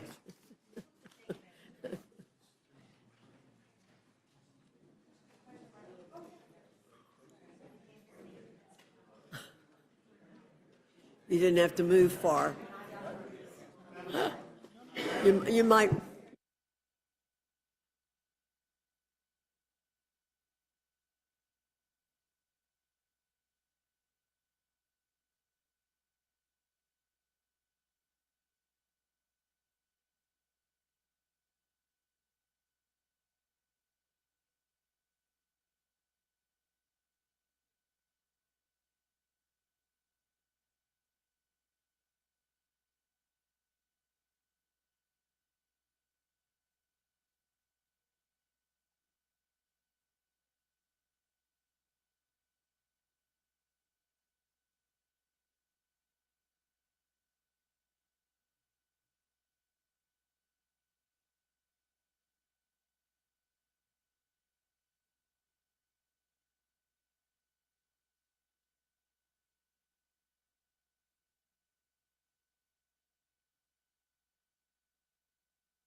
Thank you all for being here. Your written comments may be submitted for the record, and I ask you to keep your spoken comments to 5 minutes. Mr. Takano, you're recognized. Thank you, Madam Chair. This 900-page bill is a travesty and a gut punch. It puts the interests of the richest and most connected billionaires, polluters, and tech companies over every other American who is just trying to get by. It decimates health care. It literally takes food off the table of the vulnerable, and it even stoops so low that it actively harms veterans. This big, ugly betrayal undermines our shared American values and allows this administration to continue its brazen efforts to strip our great nation for parts to be auctioned to the highest bidders. And it boggles the mind that the Republican Party wants to deny 17 million people health care. Republicans have chosen to decimate health care infrastructure in rural and underserved communities. Republicans have chosen to harm seniors by forcing them to choose between basic necessities and health care. Republicans have chosen to callously hurt disabled people who need long-term care. No one is spared from this monument to greed, and that includes veterans. To allow my colleagues A modicum of course correction. I'm offering several amendments to try and blunt the impact of this devastating billionaire handout, to blunt the impact on our veterans. First,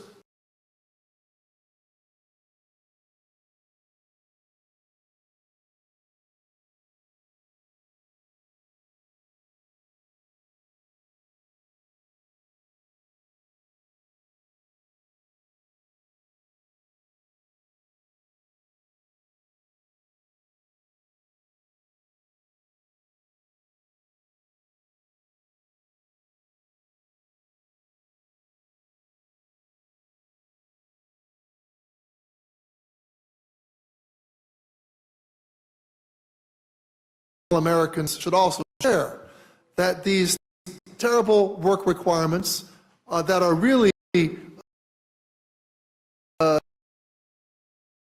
as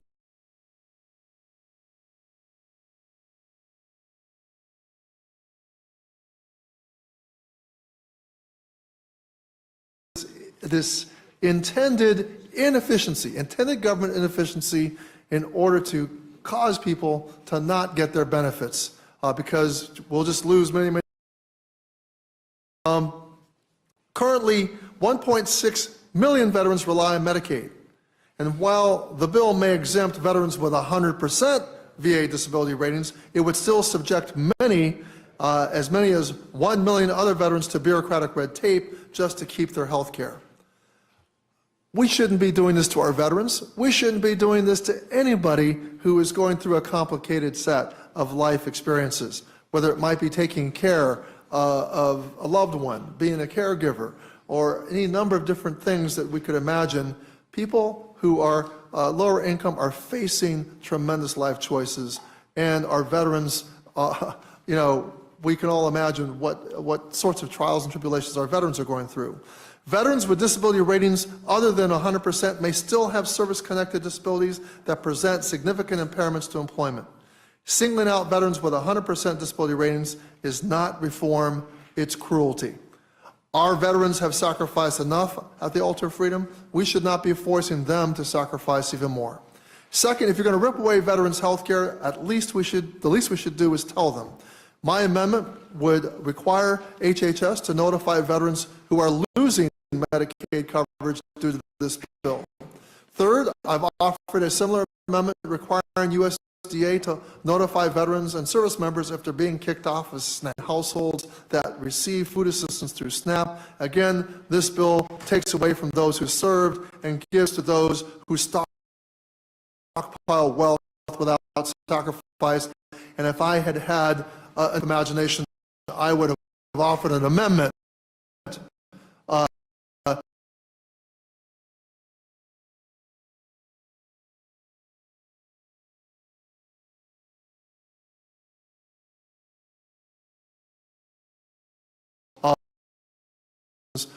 who are in need of SNAP. We should have done the same for our veterans. Fourth and fifth, I propose creating websites through HHS and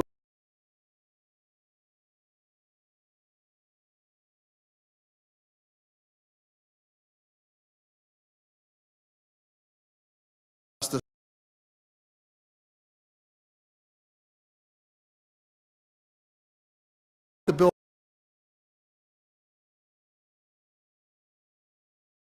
Student loan borrowers should not be forced to repay loans for classes or degrees from schools that have deceived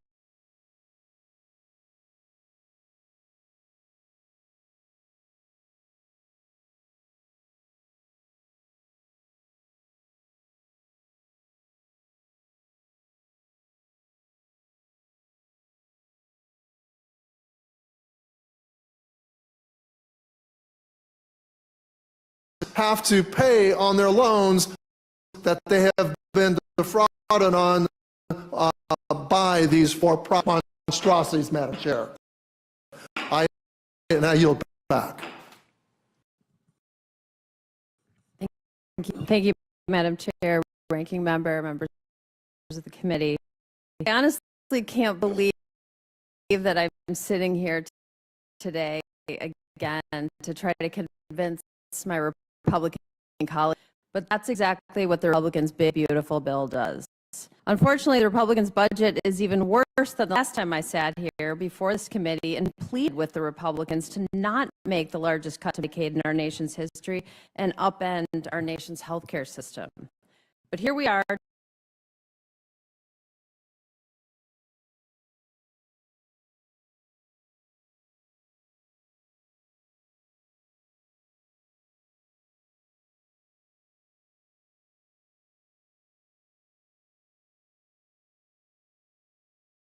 Their health insurance. It will force hospitals to shut down. It will force nursing homes to shut down.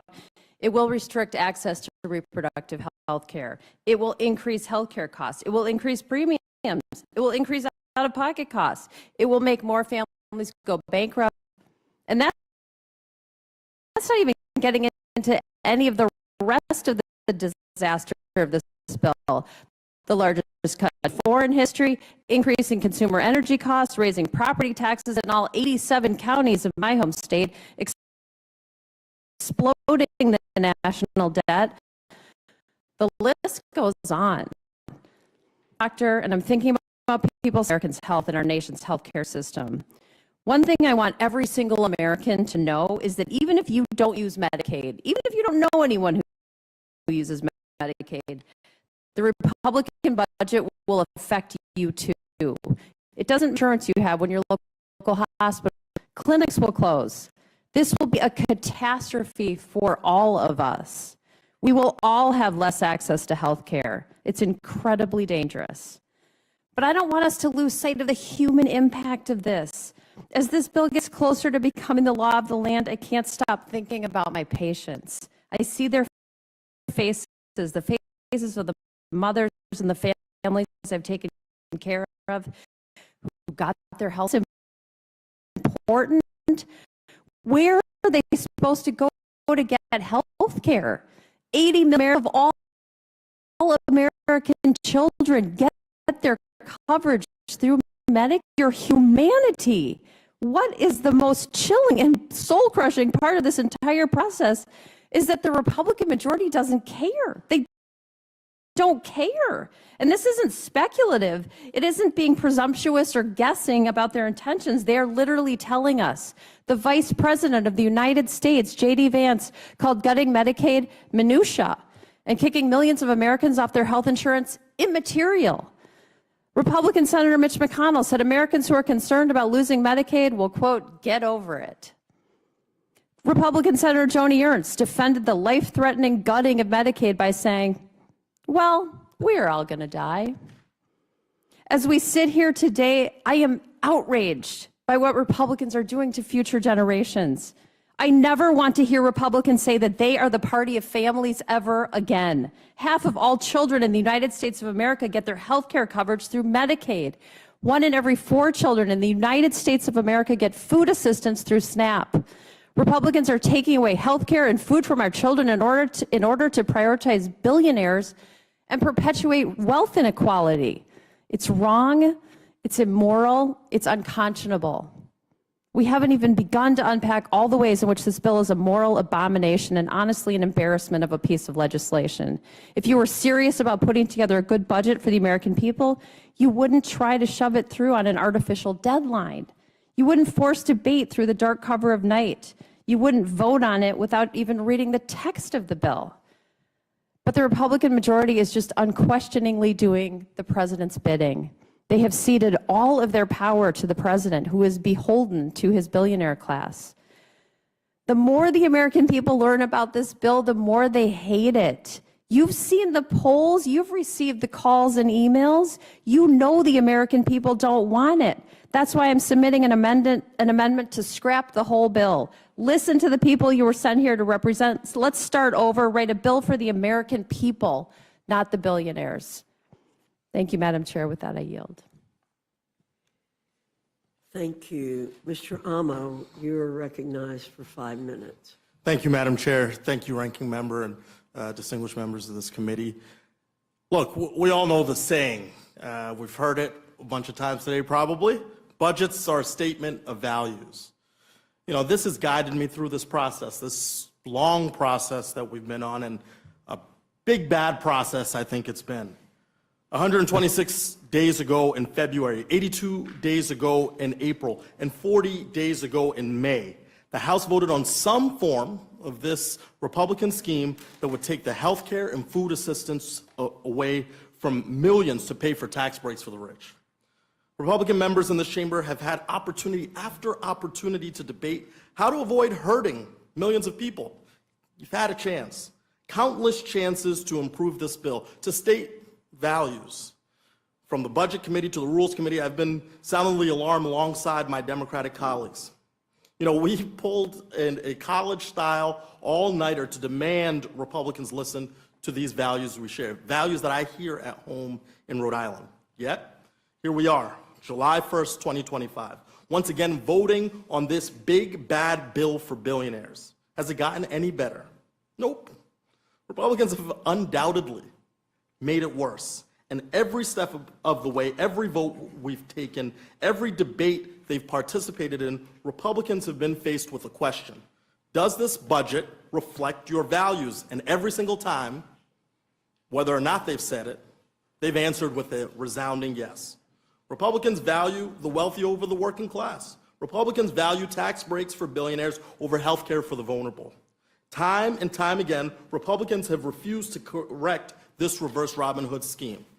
And I proudly voted no over and over in committee and on the floor, but Republicans refuse to join us. And we'll try, I guess, through this process to make this bad blueprint to bolster billionaires a little less bad. Republicans are stealing from the poor to give to the rich, period. It's immoral. And as such, I've introduced an amendment, Amendment 139, to raise the top tax rate back to 39.6%. This amendment fulfills a request from President Trump himself months ago. I'm not sure he knew what he was doing when he put it out there, but he called for raising taxes on millions. Do it.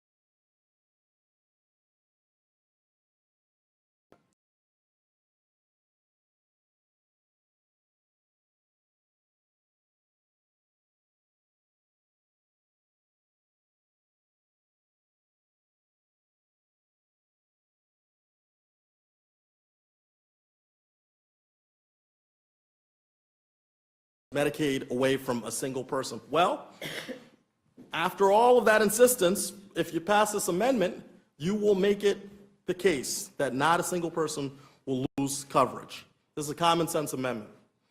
But let's be very clear, with no ambiguity, this bill takes 17 million Americans off of Medicaid, no matter how you slice it. Now, we also know that this bill would gut the tax policies that spurred a clean energy boom throughout the country. This will increase Rhode Islanders, people in the Northeast, people across this country already sky-high energy bills and eliminate thousands of jobs. So I introduced Amendment 106. I know this also was led in the Senate by another one of my senators, Jack Reed, and it blocks bad policies from taking effect until we confirm electricity prices will not be increased for any American household. Make a commitment to the American people that the priorities that Republicans have put forth for months and months and months that they've articulated actually have a potential of seeing the light of day. But I don't think that will be the case. And this bill would eliminate two taxes on gun silencers, short-barreled rifles and short-barreled shotguns. This would make Americans less safe from gun violence and cost $1.7 billion over 10 years. There is no better definition of a lose-lose. And yet, this found its way into this big, ugly bill. So I'm proud to co-lead Congressman Mike Thompson's Amendment 146, which would strike this dangerous and expensive provision. These amendments won't solve everything. They will blunt the brunt of the big bad bill's betrayal for the American people. So I'll leave you with this. This bill is worse now. I'm an emphatic hell no, and I beg you, vote no. I yield back. Thank you. Representative Ansari, you're recognized. Thank you, Madam Chair. Since 8 a.m. this morning, I have been leading a read-in for our future, joined by students, joined by labor unions, joined by advocates, other members of Congress, to read the almost 1,000 pages of the big, ugly bill and expose just how cruel and egregious it is. I have spent all day hosting readers for this. We started outside the Capitol. Now people are still downstairs trying to get through this bill, and it still is going to take another couple of hours. So to my Republican colleagues, I have a genuine question for you. I'm sure all of your constituents would like to know, have you read this bill? I mean, have you taken the time to even try to look at it, try to skim it? I mean, new text came out today. And if you have, does all of us being here right now, sitting here, mean that you're okay with everything that's in it? Are you okay with millions of people losing their health care as a result of this bill? Are you okay with people losing their homes as a result of this bill? Are you okay with millions of jobs being lost because of the clean energy rollbacks? Are you okay with billions of dollars going to ICE to rip families away from one another, to allow and enable Donald Trump to continue to break the law and to cement himself as a dictator of what is now an authoritarian regime? Either way, honestly, I don't know which one is worse, but I know that either way, your constituents and Americans deserve so much better than this. I'm here today offering 9 amendments to mitigate the drastic impacts that this bill would have in this country. I would like to highlight 3 of those amendments. My first amendment would prevent the natural resources title of this bill from taking effect until all subsidies for the fossil fuel industry are eliminated from the federal government. By even the most conservative estimates, the federal government gives $20.5 billion of fossil fuel subsidies to big oil annually. But Americans are not getting a fair return on their investment. In fiscal year 2022, direct subsidies to big oil exceeded revenue by $2.1 billion. Beyond dollars, the human toll of the climate crisis is staggering. Extreme heat, which is a deadly issue in my district, is already claiming 1,300 lives annually. By the way, extreme heat actually kills more people than tornadoes, floods, and the majority of natural disasters combined. Researchers estimate that if we continue to heavily rely on fossil fuels, extreme heat deaths could rise to 26,575 lives lost annually. We have to turn away from fossil fuels. They're a bad investment for our future, both from a fiscal and a human health perspective. I'm also offering an amendment that would require the Secretary of Interior and Comptroller General to ensure that this bill would not result in increased energy costs for Americans. Instead of investing in clean, renewable energy, Donald Trump and Republicans in Congress are using this big, ugly bill to continue giving handouts to big oil and fossil fuel polluters at the expense of working families. I serve on the Natural Resources Committee. We have had a number of hearings titled Unleashing American Energy Dominance. But then when you get into the weeds of it, there's no discussion of renewable energy. There's all of this talk about unleashing oil and gas all across the country when we already produce more oil and gas than any country in the world at any point in our history. At a time when energy prices are soaring and so many Americans are struggling to pay their bills, the last thing that we should be doing is enacting policies that will increase energy prices even further. Unfortunately, that's exactly what this bill does. If my Republican colleagues are serious about lowering costs for Americans, they should have no problem supporting my amendment to ensure that this bill does not result in higher energy costs before it takes effect. And lastly, I'm submitting an amendment that would utilize any alleged savings made by cuts to education funding to fill budget shortfalls in the Pell Grant program. The Congressional Budget Office projects that the Pell Grant program will have a shortfall of about $2.7 billion at the end of fiscal year 2025, which would widen to $9.9 billion by the end of 2026. It would then widen by $7 billion every year. This big, ugly bill tries to solve this problem by stripping Pell Grant eligibility from single parents and workers who need to go to school part-time. Pell Grants make getting a degree possible for people, for rural families, working families, students who are the first in their families to ever be able to go to college. These are future teachers and nurses and doctors and innovators. We cannot make school even more unaffordable and out of reach for them. This bill is a massive step backward for our future. It sells out our communities, guts our healthcare, and slashes programs that millions of Americans depend on. Letting this bill pass will be a death sentence for many in this country. And the fact that you can all sit here so callously, not caring at all, and doing whatever it is that Donald Trump tells you to do is disgusting. I yield back. Representative Espaillat, you're recognized. Thank you, Chairwoman Fox, Ranking Member McGovern, and members of the committee. The American people will probably see this exercise and consider it to be an exercise in futility, that dozens of members of Congress come before this committee, they present meritorious amendments to make this bill better, and they're not heard. But in fact, I don't feel that. It is a collective testimony of where we stand on this bill. And this bill does not live up to the promises that Republicans made to the American people. Americans were told once, twice, 3 times, forever that Medicaid was safe from cuts. Instead, we see provisions that will cause millions of Americans to lose their health care and millions more to pay higher premiums and copays. Americans were told that Republicans were putting power back in the hands of states, but we see policies that would attempt to control how states decide to use their own state funding. Americans were told that this bill will reduce the deficit and restore the middle class, and yet we see instead this bill would allow for millions in tax cuts to the very wealthy and add trillions of dollars to the national debt. So this is a collective testimony that we're putting forward today that shows how the Republican Party has failed the American people. And several hundred amendments have been brought forward, including 112 amendments from members of the Congressional Hispanic Caucus, which I'm proud to chair. I have introduced 3 amendments, Madam Chair. Amendment 312 will require a study on how Medicaid cuts will impact safety net hospitals and federally qualified health centers that provide services to medically underserved communities. Now, that's so important because they will get disproportionately hurt by these cuts. These safety net hospitals will potentially have to close.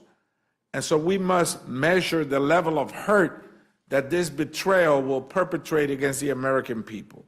Medicaid cuts are not just obviously harmful to patients, but they are also detrimental to healthcare facilities that predominantly serve Medicaid and Medicare recipients. Now, I have 488,000 Medicaid recipients in my district.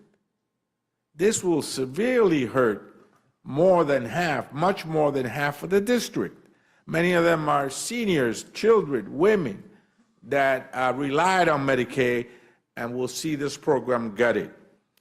In the district, there are 18 funded healthcare centers, federally funded healthcare centers that provide services to over 1 million people every year. So this will devastate the district, this will devastate the country, but ultimately, this is a collective testimony that we're putting forward that unmasks the betrayal of the Republican Party to the American people on the pledges that you made, that you would not cut Medicaid. And in fact, we're seeing that you're devastating it. I've also introduced Amendment 282, which will require also a study on SNAP cuts, the biggest cuts in SNAP history. Yeah, this bill is big, all right. It's the biggest cut in health care in the history of our country.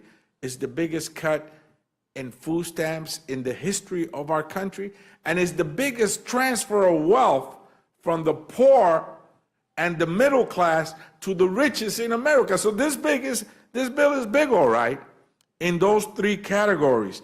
And the cuts in SNAP will not only hurt recipients, but it will hurt small businesses, grocery stores, bodega owners that rely, in many cases, 50% of their business is through food stamps, the SNAP program. So they will be hurt. Small businesses, grocers, not just in cities, but in rural areas as well.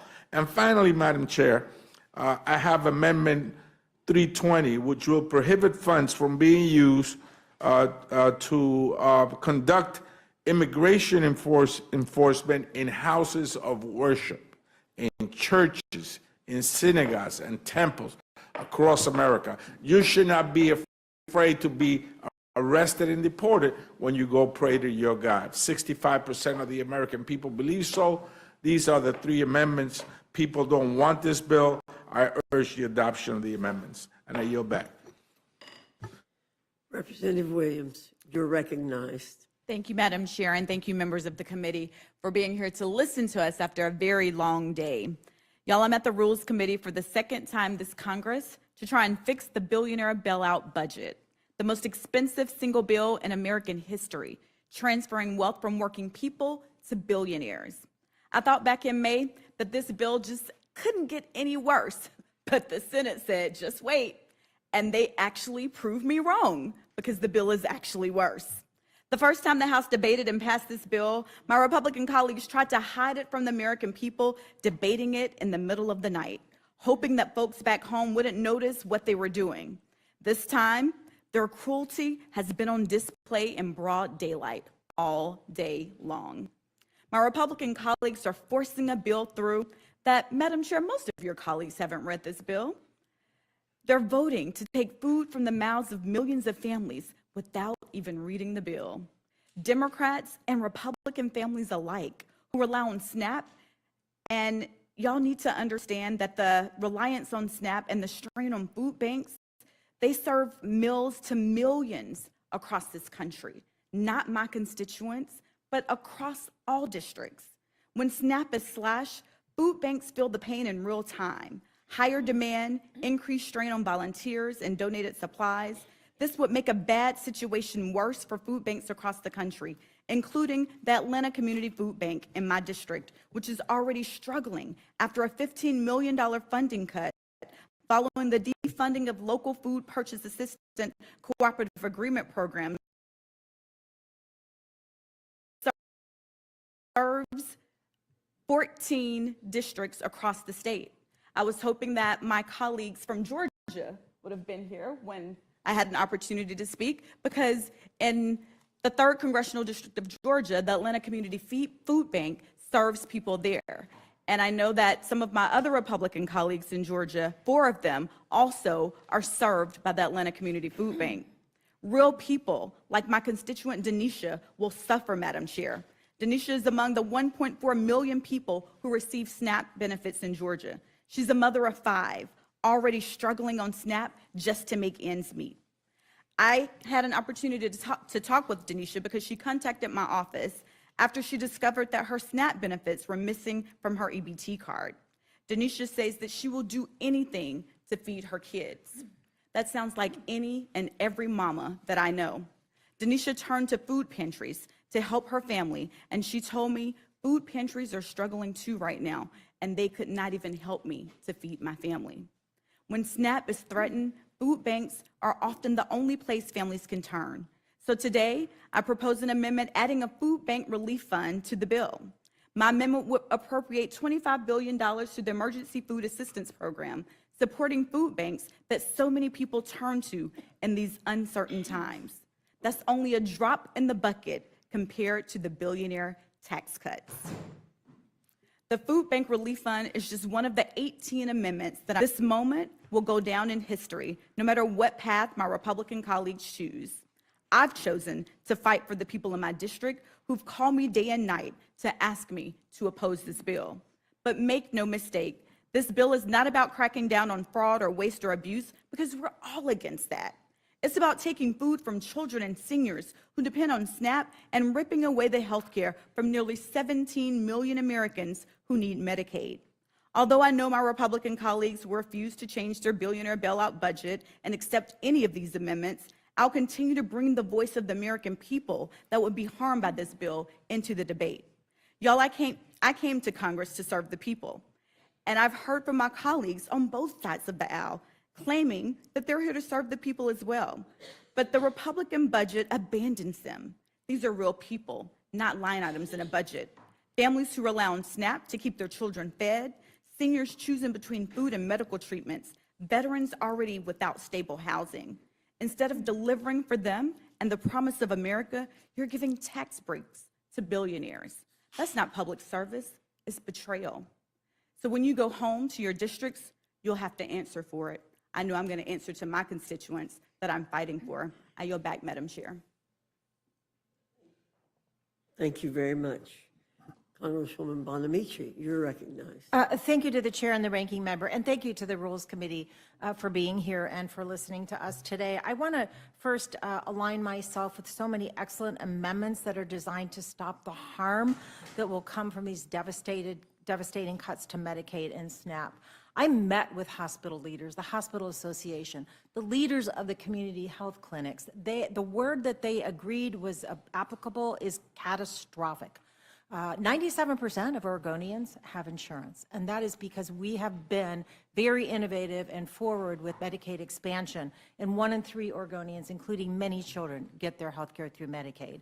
But I want to talk about a couple of other issues that are in this big bad bill that are not getting as much attention. The first is my amendment number 348 about student loans. This bill is a sweeping, calculated assault on American families, on students, and on institutes of higher education that give people the opportunity to be educated. This bill attacks higher education, making it even more expensive for students and their families.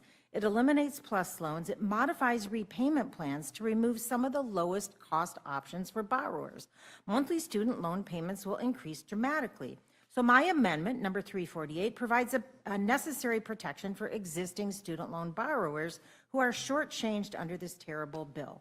These borrowers made important life-changing decisions based on the loan programs and repayment plans that were available to them at the time. They should not have to have unfavorable loan terms forced on them just to pay for Republican tax cuts for billionaires.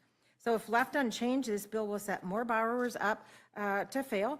As written, it will dramatically increase the number of borrowers who will default. None of us want that. It's not good for borrowers, it's not good for the economy, and it's not good for the country. So I urge my colleagues to support this common sense amendment to honor the promise that's made to student loan borrowers and allow them to remain in their current plans. My second amendment I'd like to speak in favor of is number 436, and this strips the so-called institutional accountability provisions. The damage doesn't stop with student borrowers. It slams doors of opportunity shut for those who need it most. So in addition to making colleges and universities less affordable, this bill targets specific programs of study based on ignorant and arbitrary low-earning outcomes.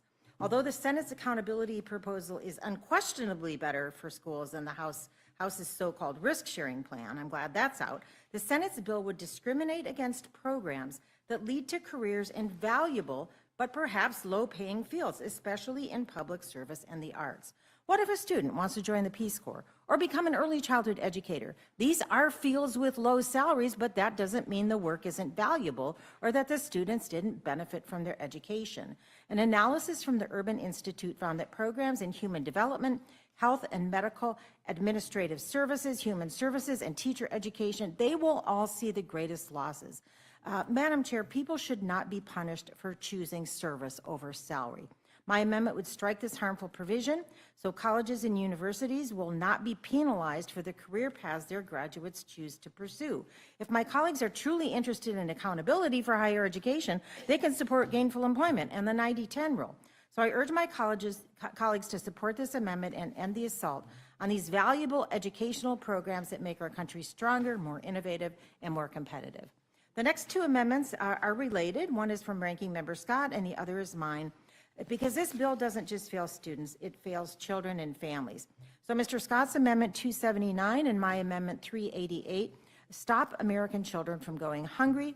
Federal nutrition programs, including WIC, SNAP, school meals, and more, are investments in the health, learning, and development of children and young adults across the country. There's no excuse for slashing lifelines to children in need. Every congressional district is home to people facing hunger. Now is not the time to be making everyday life harder for American families and taking away vital nutrition support. These amendments are pro-family, pro-children, pro-mom, unlike the rest of the big, bad, ugly bill. Finally, I'm supporting 3 amendments that I'm working on and co-sponsoring with Representative Magaziner, having to do with NOAA, the National Oceanic and Atmospheric Administration. I serve on the Science, Space, and Technology Committee, and I know how important NOAA is. But this bill sabotages safety and puts Americans directly in harm's way.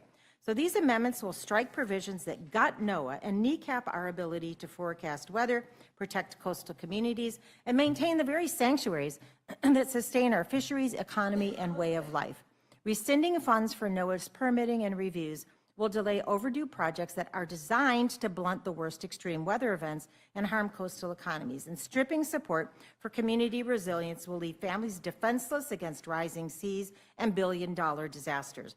Cutting research means we'll fly blind into the next hurricane, heat wave, or harmful algal bloom event. This bill is like cutting off the fire hose during a 5-alarm fire.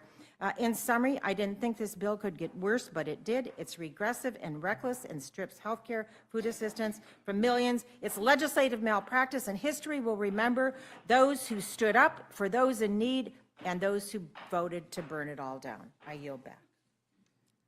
Ms. Goodlander, you're recognized for 5 minutes. Thank you, Madam Chair, Ranking Member McGovern.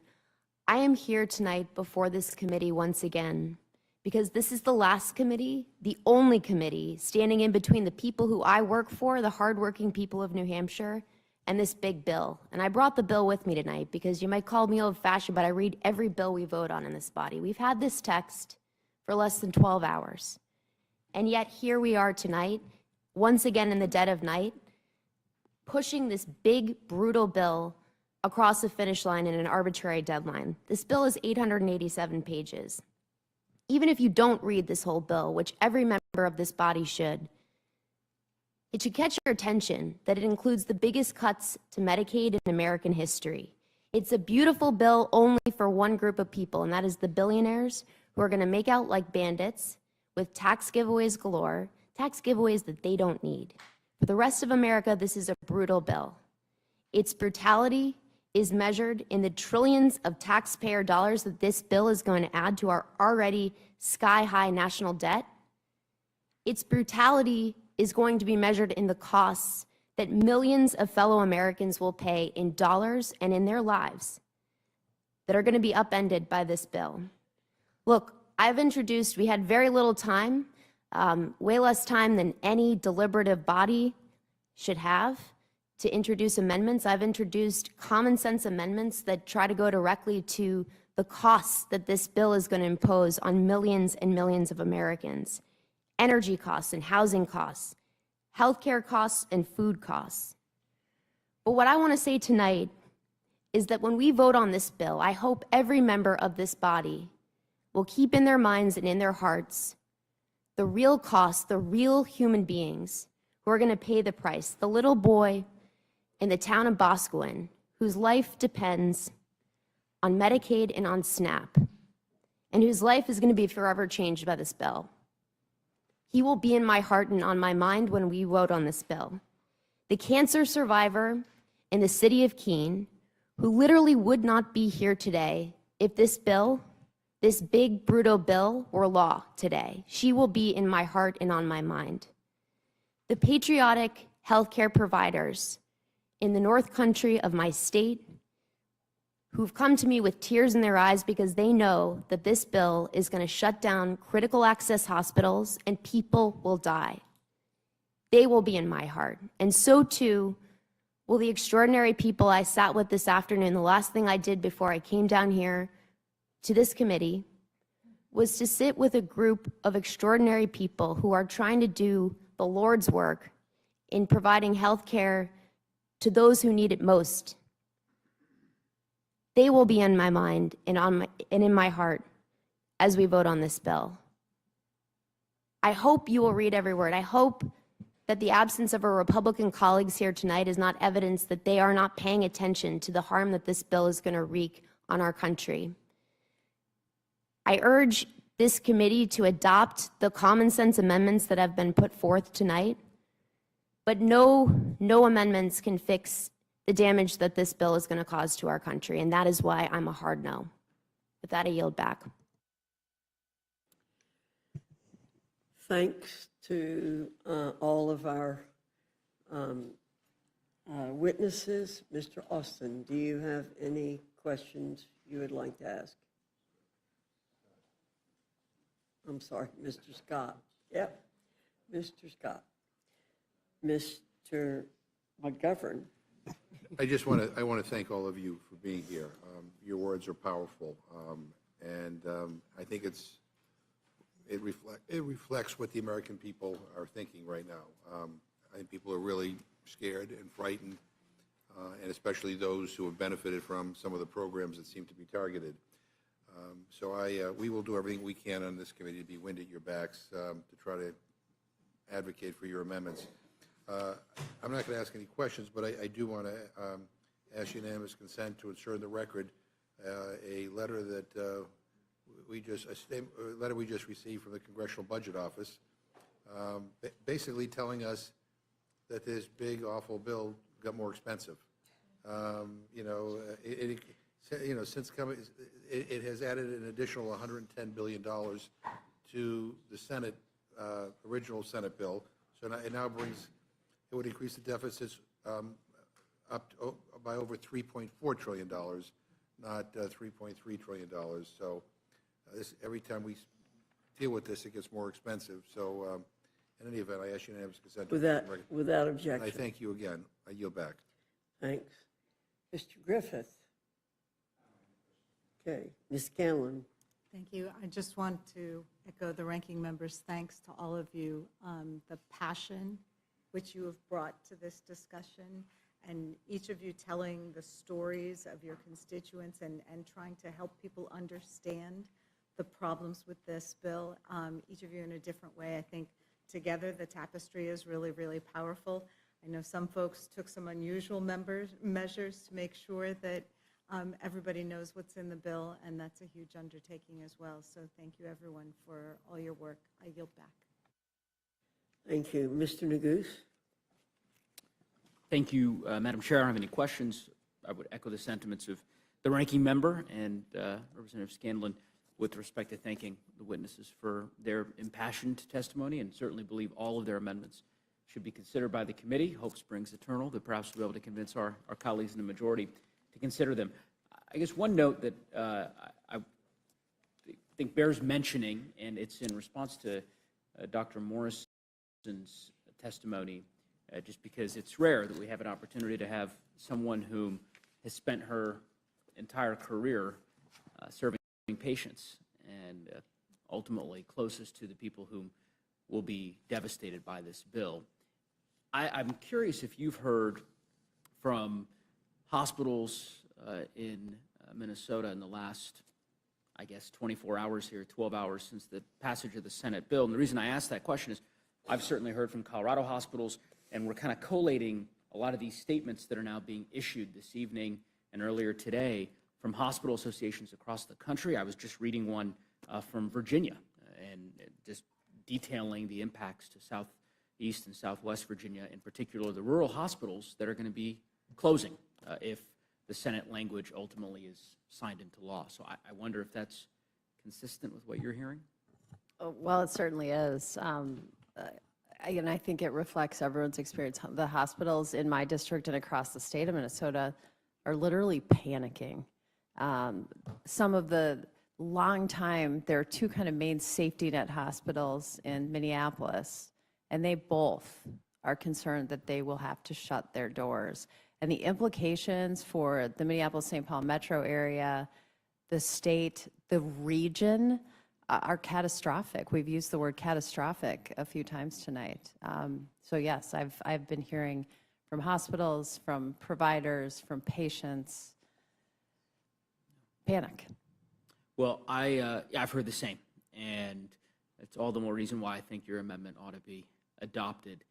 I also look forward to the debate on the floor tomorrow, because there are a number of our colleagues on the other side of the aisle who made a lot of noise in advance of the Senate's consideration of this bill, making the case that the Senate's approach to hospital provider fees was in their view, far less compassionate approach. And there are many of our colleagues who signed letters to that effect, directed to members of the United States Senate, Republican members of the House, who made the case that they simply could not support the approach that the Senate was taking because it would close rural hospitals in their districts.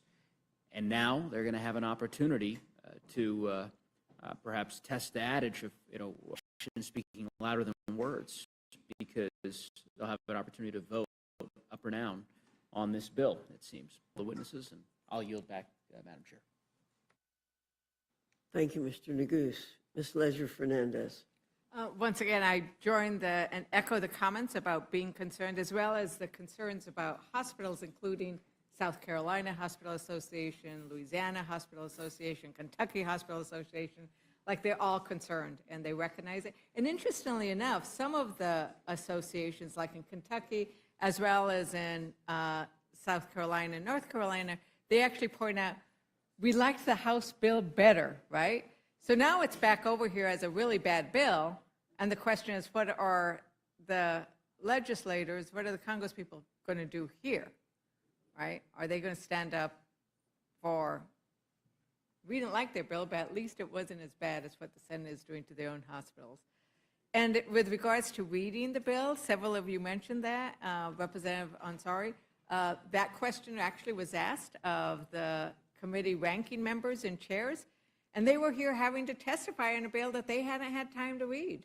So you're bringing to light what was in that bill. I think it's very important for the American public. Your testimony tonight, bringing to light through your amendments, is very important to the American public. Hopefully everybody is going to watch it and see it, because we're all going to post it and retweet it and repost it. So if you're watching out there and you like what they said, make sure that you're letting your neighbors and friends and family know, so their neighbors, friends, and family won't get kicked off of their Medicaid, their Medicare, their Affordable Care Act, their Women's Reproductive Act, their education loans, everything. So thank you so very much. Thank you, Ms. Leisure-Fernandez. Thank you to our witnesses. You all are excused. Kennedy, Clyde, Frost, Adams, Kamlager, Dove, Wasserman, Schultz, Goldman.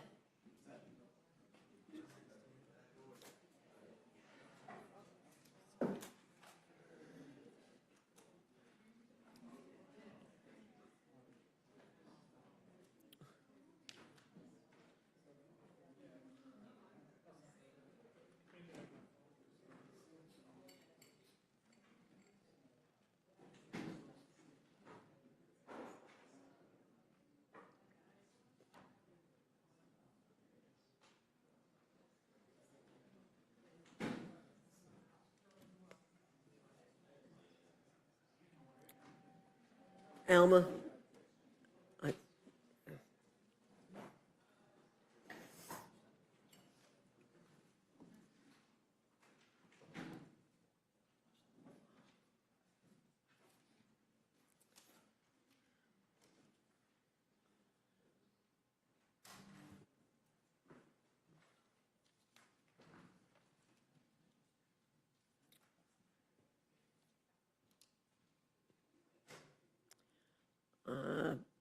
I know most of you have been here for a while, and you've heard what I've said before. Your written comments will be put into the record if you give them to us. We ask you to keep your verbal comments to 5 minutes. I don't see Mr. Goldman. He was here earlier. We'll slot him in here. Dr. Adams, if you want to move up one, you don't have to, but you'll be after Mr. Frost. If you or prefer, you can just stay right where you are.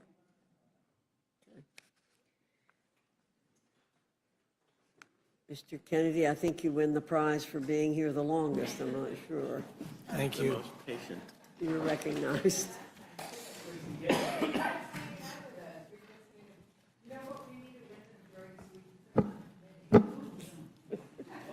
Duly noted. Duly. He might have something to say about that after tonight. Well, I'll get right to it, Chairwoman. Thank you very much. Chairwoman Fox, Ranking Member McGovern, and members of the committee. Today I offer a critical amendment to strike Section 71-113, which targets and defunds community health centers that provide family planning services, even in states where those services are protected by law. The broader provisions in the underlying legislation, the big ugly bill, include the massive cuts to Medicaid, which would decimate access to care for millions of Americans, particularly low-income women, children, and seniors. In May, when we convened at 1 a.m. in this very room, I sat here the entire night and listened. I listened to my colleagues on both sides of the aisle talk about the implications of this bill. When it was finally my turn to speak around 11 a.m. that morning, I stood up and sounded the alarm, and one by one, so did my Democratic colleagues. We highlighted the consequences of moving forward with this dangerous legislation and exactly who would be harmed in all communities across the country. In response, the Republican majority shoved this legislation through anyway, with many members later claiming they were unaware of what was actually even in the bill. Here we are again. After the Senate Republicans somehow managed to make this legislation worse. This isn't just the largest health care cut in American history, it's a direct attack on Americans. This legislation cuts more than $1 trillion from Medicaid, Medicare, and the Affordable Care Act, leaving nearly 17 million Americans uninsured. As a representative of a community with 285,000 people who depend on these services, including 110,000 children, let me focus on what's at stake with the Medicaid provisions outlined in this bill. Since the passage of the Affordable Care Act in 2010, nearly 25 million Americans nationwide have gained access to care through the Medicaid expansion. That means moms have access to prenatal and postnatal care, children can get regular checkups, and people struggling to put food on the table can still see a doctor before minor issues become emergencies. It means those in rural areas, often far from major hospitals, can visit clinics, access telehealth services, or get prescriptions filled without having to travel hours for basic preventative care.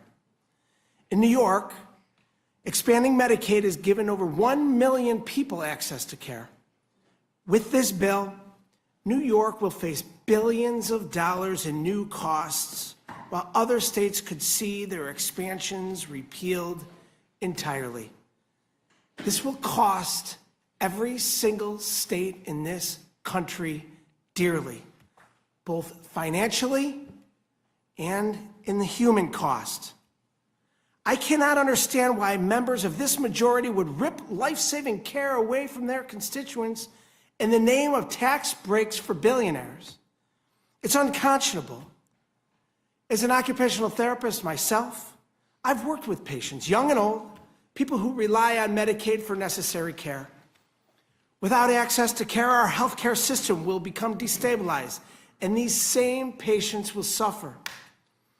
And for those not on Medicaid, who can afford private health insurance, they'll be sent back to the bad old days, forced to deal with overcrowded emergency rooms, more expensive premiums, higher copays, and more costly deductibles.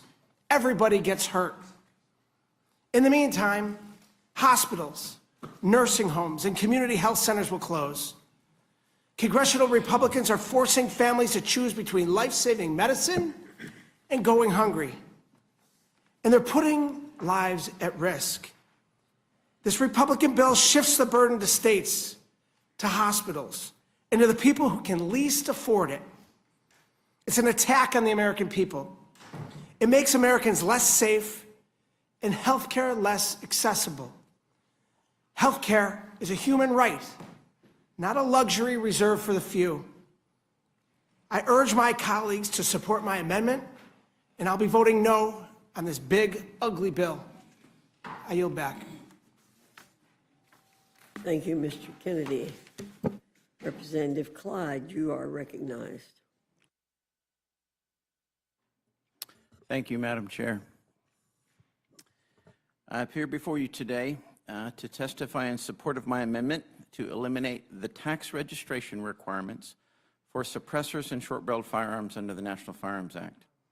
House Republicans have a once-in-a-lifetime opportunity to deliver real conservative constitutional change in Washington.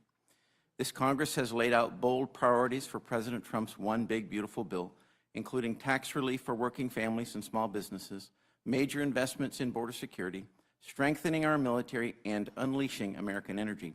Yet we also have a rare opportunity to restore significant Second Amendment freedoms. For 91 years, yes, 91 years, the National Firearms Act has unjustly subjected American gun owners to unconstitutional infringements on our Second Amendment freedoms. When I came to Washington, I promised to not only protect and defend my constituents' Second Amendment rights, but to restore these God-given freedoms that have been taken from us. Removing the National Firearms Act taxation and registration of suppressors and short-barreled firearms provides a tremendous step towards achieving this critical goal. That's why for months I've led the fight to ensure that we deliver as many pro-2A wins, pro-Second Amendment wins in the budget reconciliation as possible. I successfully added a provision to the House-passed bill to eliminate the unconstitutional taxation and registration for suppressors under the draconian National Firearms Act. I then worked closely with my Senate Republicans to go a step further by eliminating both the National Firearms Act taxation and registration requirements for short-barreled firearms as well. However, the unelected Senate parliamentarian struck this provision down, erroneously claiming that it violated the Byrd Rule. I vehemently disagree with her, and I believe many of her rulings prove she's incapable of making sound, nonpartisan decisions. Let me be perfectly clear. The taxation and registration under the National Firearms Act are inseparably linked. The registration database is the method used by the government to account for the tax paid on each firearm by the serial number of the firearm. And I'd like to show you something. This is an example right here of the tax stamp itself, for any of you who want to look at it, all right? This is a tax stamp from an actual Form 4, National Firearms Act, NFA, Bureau of Alcohol, Tobacco, and Firearms and Explosives, Form 4. And it says right here, submit the appropriate tax payment, and we will affix the National Firearms Act stamp. And this is the stamp right here. As you can see, it has a serial number on it. This is actually the serial number of the firearm for which the tax was paid. And you have the date, 9/11/2022, and then you have another one right here, a different serial number for a different transfer tax, and another one, and another one, and another one. All of them, you see, are a National Firearms Act tax. Now you have two taxes. You have one that's a $5 tax, and then you have one that's a $200 tax, depending upon the type of firearm. In this particular case, it's a $200 tax. Therefore, if you have no tax, you have no foundation for the registration database. Despite this fact, the unelected Senate parliamentarian determined that the pro-Second Amendment provision in the Senate bill was not budget-related and therefore violated the Byrd Rule. This is simply false. Her ruling was flat out wrong. The tax stamp right here is clear evidence that you have a serial number of a firearm used to document the registration and the tax on the form itself. While I still believe eliminating the taxation of these firearms takes an impressive chunk out of the infringement caused by the National Firearms Act and sets up a strong foundation to challenge the registration requirements in court, I never want to rely on the courts. I believe we can and must do more. That's why I've introduced this amendment, which reinserts the Second Amendment victories the American people demand and deserve. My amendment would ensure the Senate has another opportunity to consider my common sense provision to remove these firearms from the tax database of the National Firearms Act. This amendment gives us another chance to eliminate the 91-year-old taxation and registration of suppressors and short-barreled firearms, championing Americans' Second Amendment liberties instead of tolerating the partisan, unelected Senate parliamentarians' illogical ruling. The American people are demanding that we fight, and my amendment ensures that the fight lives on. I urge this committee to make my amendment in order to restore Americans' Second Amendment rights, and I look forward to taking any questions. Thank you, and I yield back. Thank you, Mr. Clyde. Representative Frost, you're recognized. Thank you, Madam Chair. Thank you for the opportunity to testify.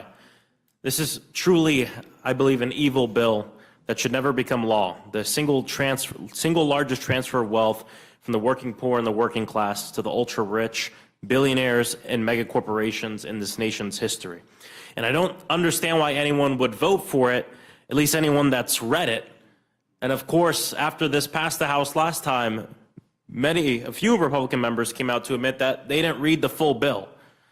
Well, I did, and this list of unacceptable policies I think are important to bring up, things that we should definitely strike. I mean, this bill is big and is evil, taking away health care coverage from nearly 17 million people, 11.8 million people who would lose their care due to cuts on Medicaid, approximately 5 million people who would lose their care due to Republicans sabotaging the Affordable Care Act. And in Florida alone, more than 1.9 million people could lose their health care.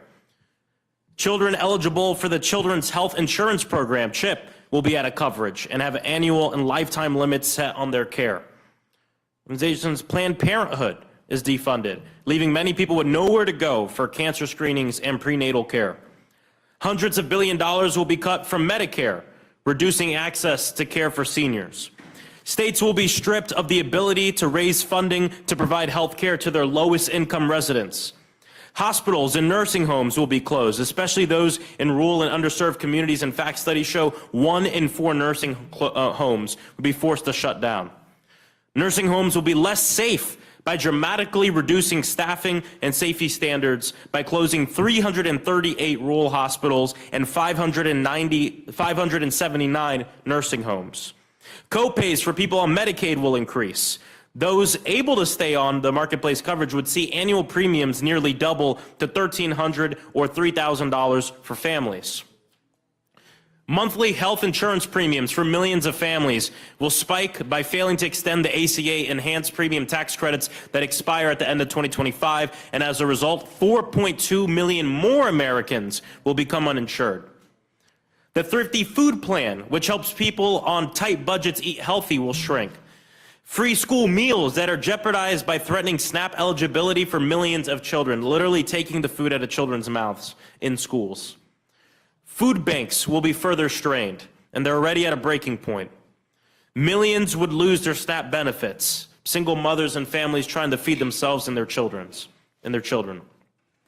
Grocery costs could rise for 40 million Americans. Energy bills will increase by up to $400 per year for families across the country and 10% for businesses. This puts nearly 400,000 jobs at risk. It can push mortgages to increase by more than $1,000 a year and small business loans by more than $800 a year. Taxes will increase for nearly 100 million families who pay an average of $1,000 or more a year. Meanwhile, the top 0.1, not 1%, the top 0.1%, the billionaires, will gain $309,000 in 2027 alone. That's $847 a day. Certain clean energy tax credits from the Inflation Reduction Act will end, which reverses progress on combating the climate crisis and climate change. The climate collapse will be sped up by requiring a minimum of 4 oil and gas leases each year in each of the 9 western states. Support for our national parks and other federal recreation land will be cut. A permanent unlimited tax credit for private school vouchers will be created, and this tax credit would give private schools 2 to 3 times the tax benefit of other nonprofit organizations such as houses of worship, veterans groups, and homeless shelters, literally taking food from our public education system and putting it in the hands of the private system. Borrowers, student loan borrowers' ability to pause student loan payments when experiencing unemployment or financial hardships will end. Monthly student loan payments will be even more expensive for borrowers due to eliminating the SAVE plan and replacing all income-driven repayment plans with a new, more expensive repayment assistant plan. The Consumer Financial Protections Bureau will be dramatically slashed by capping the amount of money from 6.5% down to 12%, making it easier for banks and creditors and other huge corporations to rip off our people. And there's so much more in this bill that harms our constituents, that harms people across this country. I urge people to read the bill and vote no on it. And I do have to bring up one thing, because Representative Hank Johnson earlier brought up some Bible verses about taking care of each other and the poor. And Madam Chair, you looked at him and said, you read those verses, which is great that you read them. I read them too. James 2:26 says, faith without works is dead. So we can read the Bible verses all you want, but until you stand up for the health care of people, the poor, the people in our communities, those works are dead. I yield back.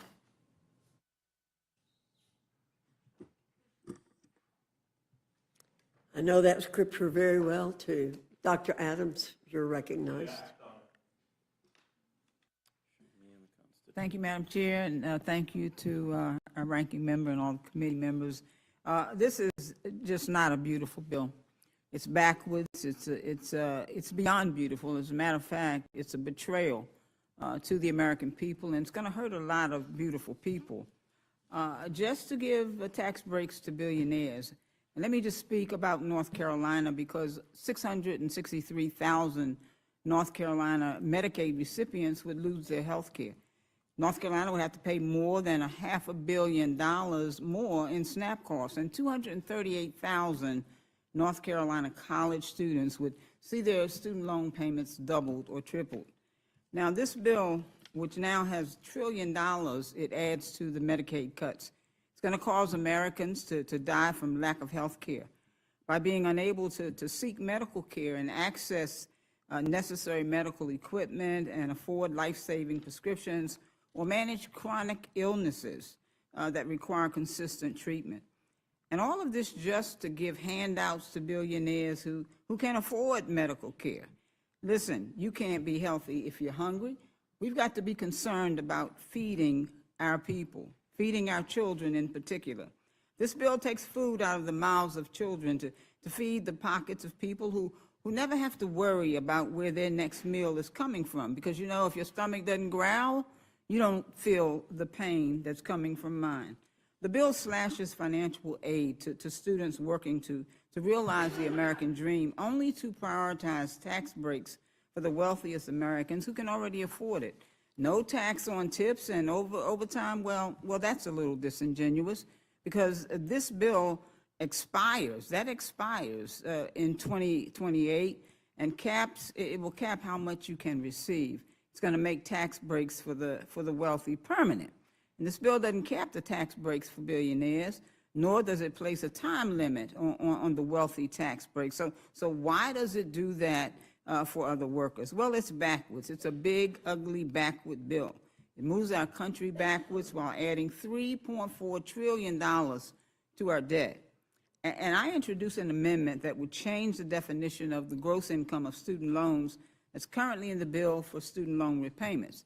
The Senate version basically says that if you're married, your spouse's income can be factored into the calculation of loan repayments, which would mean higher payments. My definition would simply get rid of that loophole.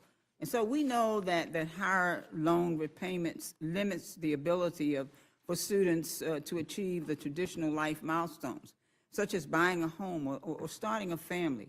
It keeps people from the American dreams.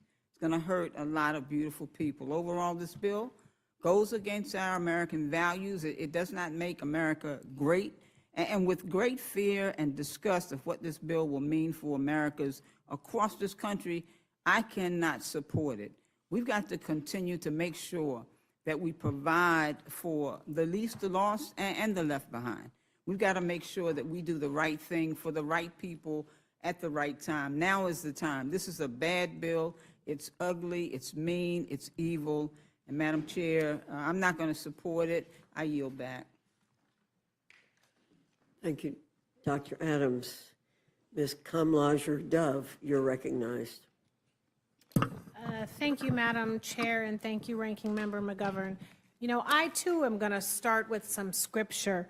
Deuteronomy 24, verse 14-15. Do not take advantage of a hired worker who is poor and needy. Pay them their wages each day.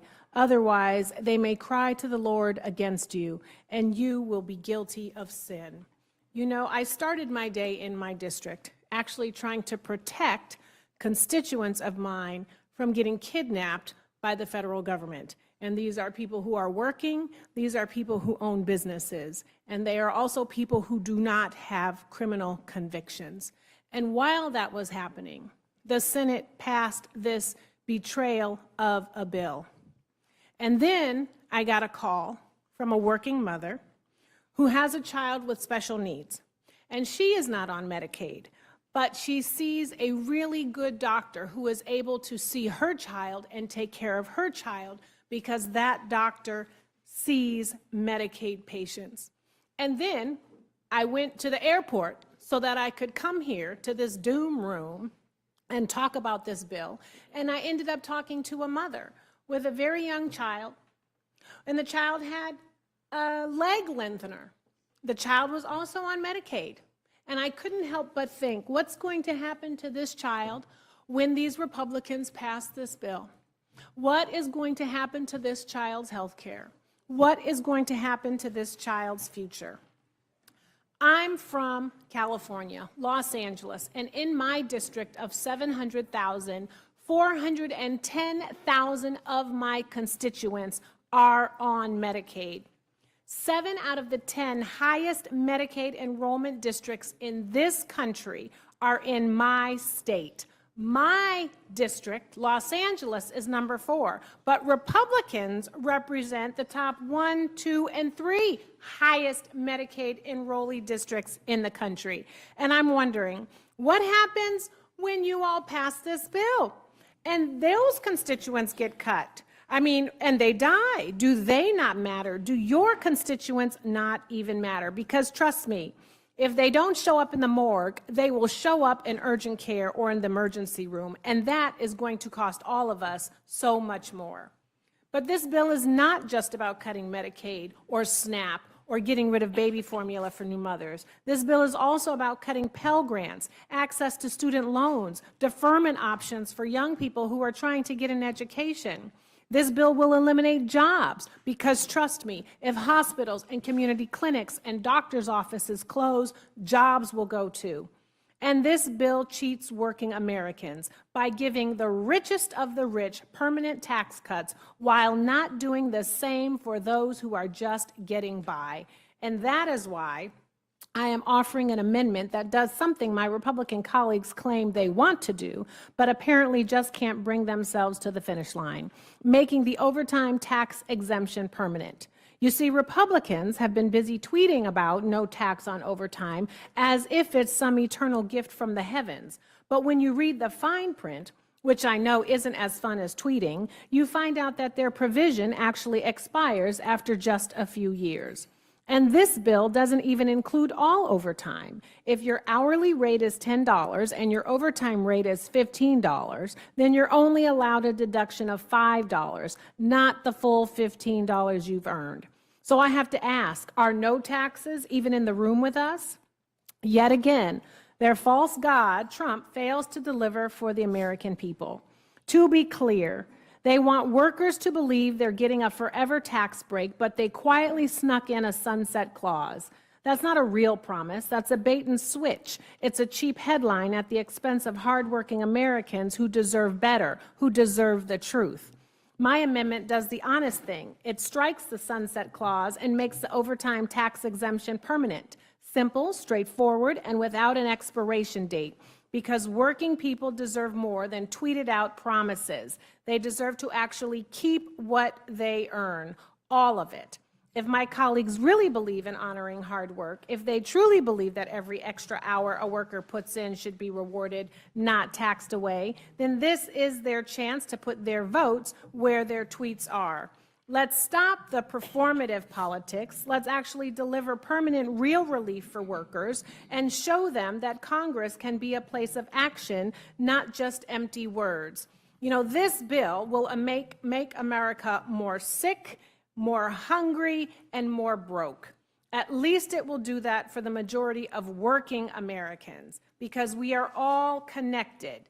If you close a hospital in somebody's district, it impacts those who are on Medicaid as well as those who are not. It impacts those people who have jobs there, and it will certainly constrict the economy in those districts because there will be fewer jobs to go around. I'm going to end the way I started, with Proverbs 13:5. The righteous hate what is false, but the wicked make themselves a stench and bring shame on themselves. I will not be voting for this bill, and I yield back. Gentlelady yields back. Now recognize Gentlelady Ms. Wasserman Schultz of Florida for her 5 minutes. Thank you, Mr. Chairman and Ranking Member McGovern. Here we are, back in the Rules Committee in the dead of night, talking about a bill that hardly anyone has read yet. I'm proud to join my House Democratic colleagues tonight to shine a light on this disastrous, big, ugly bill that is nearly 1,000 pages. I have several amendments filed on this bill to make lives more affordable for the American people and to root out waste, fraud, and abuse in the federal government for real, not the pretend, fake way that Republicans are saying their bill does. Amendment number 16 adds a new subsection requiring the Secretary of Health and Human Services to certify in writing that the reductions and rescissions made by this act will not affect cancer survivors currently on Medicaid or Medicare. It's a tiny bit personal to me, Mr. Chairman, because as a cancer survivor, I can tell you that it is unfathomable for me to imagine that in addition to getting a diagnosis where you are staring down the barrel of your life and whether it will continue, that you would also, after this bill passes, have to worry about whether or not you're going to actually be able to be cared for by a doctor or get any health care at all. There are thousands of people prior to the Affordable Care Act or who have not been able to access Medicaid who actually die as a result of not having that kind of health care coverage because they get cancer and their symptoms worsen and the cancer eats them alive and they die because they can't get basic access to health care. When you catch cancer early, we know we can save people's lives. When you don't, when they don't have health care, then you are literally killing them. So that's on you. This amendment should be a non-controversial common sense policy, protect the health care of cancer survivors. If Trump and Republicans truly want to root out waste, fraud, and abuse, this should be a no-brainer. And it shatters me to know that this bill will harm people who are grasping for hope, desperate to survive this terrible disease. Over 10% of cancer survivors rely on Medicaid for their care, and more than 1/3 of children newly diagnosed with cancer in our country are enrolled in Medicaid or CHIP. Medicaid is a lifeline to so many cancer survivors, and they don't need any obstacles or uncertainty to accessing their care, nor do they need to struggle just to stay alive. Or also, Republicans can stuff more big tax breaks into the pockets of the big corporations and the super rich. This is truly inexplicable. Survivors who rely on Medicaid will die because of this bill. My next amendment, number 184, requires the Secretary of Agriculture to certify that no students will be made ineligible for free or reduced school lunches. Why are you okay with kicking children off of their school lunches? My governor of my home state refuses to take federal funds so that kids can have free breakfast in the summer. This abject cruelty and complete lack of caring about people who are less fortunate is mind-blowing. But you certainly demonstrate how much you care about the fortunate. Amendment number 200 prohibits funds from being used to construct new ICE detention facilities near environmentally sensitive areas like the Everglades in my home state of Florida. Democratic and Republican administrations alike have invested in the protection and rehabilitation of the Everglades, which is an economic driver for Florida. By constructing any new facilities in this protected space without consultation with tribes or to understand the impacts on the decades-long Everglades restoration efforts, spending billions of dollars for the last 25 years is totally wrong. Talk about waste. I mean, nothing spells waste like just lighting on fire hundreds of billions of dollars because we are now dropping a detention facility in the middle of the sensitive ecosystem that we've spent billions of dollars on, that has an airstrip on it that was supposed to be a much larger airport, abandoned decades ago because it was deemed too environmentally sensitive to put infrastructure there. To say nothing about the human rights violations that would occur, putting humans in cages without regards to human rights. I'm also proud to join an amendment offered by Representative Thompson of California, striking Section 70436 from the bill, which would give tax breaks to people buying suppressors. How does this provision do anything to uplift the middle class or lower prices? It doesn't. Republicans are about to ram through a slew of awful policies that will weaken our country, economy, communities, and families everywhere. This bill is downright evil, as my colleague from Florida said. It's shameful. You want to talk about saving taxpayer dollars? Then fund early screening, fund treatment, fund prevention for advanced stage cancer, because we all know that preventing diseases like cancer and catching it early is far less costly than treating it when it is advanced and spread. Access to insurance saves lives and lowers costs. I know you know that, but you simply don't have the courage to stand up to Donald Trump and defend your constituents for fear he'll tweet you a primary opponent. And spare me the excuse this bill only kicks off ineligible people from Medicaid. That's malarkey. In the words of one great American, this is false, and you know it. This moment calls for courage, not self-interest. It requires a heart, not a headline. There are 109,929 people who rely on Medicaid for their health care in my district. That includes 68,732 children under the age of 19 and 27,000 seniors. That's who I'm here for tonight at almost midnight to stand up for, because you won't. I yield back. Gentlelady yields back. Now recognize the gentleman from New York, Mr. Goldman, for 5 minutes. Thank you, Mr. Chairman, Ranking Member McGovern. I'm here today to support two of my amendments to this big, ugly bill. A couple of things first about how absolutely dreadful and devastating this draconian bill is, and that it's gotten so much worse since you all passed it out of the House by one vote and sent it over to the Senate. Now, 17 million Americans, more than 5% of this country's population, will lose their health care. $1 trillion, up from $800 billion, will be cut from Medicare. Many more jobs will be lost, hospitals will close, emergency rooms will be overstuffed, and care will be dramatically reduced. And we're only dealing with this bill because the Senate carved out those terrible, terrible policies from Alaska to buy Senator Murkowski's vote. This bill is going to reduce SNAP by 30%, $250 billion. I know, for one, I just looked this up, that there are 90,000 constituents in Mr. Langworthy's district in our shared home state of New York, 30% of whom will potentially be losing their SNAP benefits.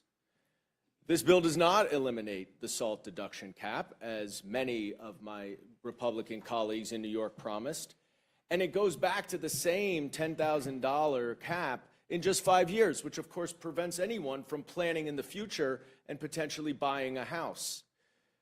It eliminates so many clean energy subsidies, and this one is baffling, because you can think climate change is a hoax. Fine, let's not even focus on that. Let's talk America first. America first is American manufacturing, is lowering energy prices, at least that's what I hear. Well, there have been over 200,000 jobs that have been created in this country by the clean energy subsidies from the Inflation Reduction Act. Over $400 million has been invested, and most of that's been in red districts. It's your own districts. And Trump, as you will remember on the campaign trail, asked oil executives to give him $1 billion and he would take care of them. Well, this bill is taking care of them, because you're killing the growing American-made clean energy industry in your own districts that helps meet our energy needs, just to throw a bone to the oil industry. Now, it'd all be better At least you'd have an argument to say, oh, these are dramatic cuts, but we have to do it to get our fiscal house in order. Well, of course, this bill doesn't do that. It increases the deficit now by $3.3 trillion, up almost $1 trillion from the House bill. There are some members of this Rules Committee who have said over and over and over again they will not accept a dollar more into our deficit than the House bill. This is $1 trillion more and much more than that when you factor in the interest payments. And 80% of these tax benefits go to the top 10% of earners. The lowest 20% of earners would lose $1,000 a year on average. Going back for a second to Mr. Langworthy's district, the House version of the bill that you voted for was estimated to kick more than 34,000 of your own constituents off of health care. And this bill is worse. What are you going to tell them? That you took their health care so you could give tax cuts to Donald Trump and Elon Musk? And this is actually fewer people than your other Republican colleagues in New York, including Mr. Lawler, Ms. Maliotakis, and Mr. Lalota. And then finally, ICE funding. Notwithstanding all these cuts, we're increasing ICE funding by tens of billions of dollars, including, most importantly, by giving the plainclothes, unidentified, masked ICE agents an average of a $40,000 bonus. So if you can be part of the secret police, you get paid an extra $40,000. And so my first amendment would address this increase in ICE funding, Amendment 278, which just simply says that no funding may be used to prevent the members of Congress from conducting their statutorily authorized oversight of immigration enforcement and detention facilities. I, for myself, have been denied access to ICE facilities that are housing immigrants in violation of the law and the Constitution. And this one is simple. Do my Republican colleagues believe in congressional oversight? Do you think that the Department of Homeland Security should be accountable for these billions? Do you think that so little of people who are not citizens in this country that you will let them live in squalor for weeks? Have you no decency?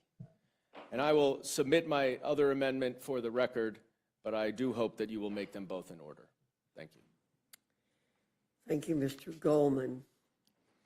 Ms. Fishbach, do you have any questions? I'll yield back. Thank you. Mr. McGovern.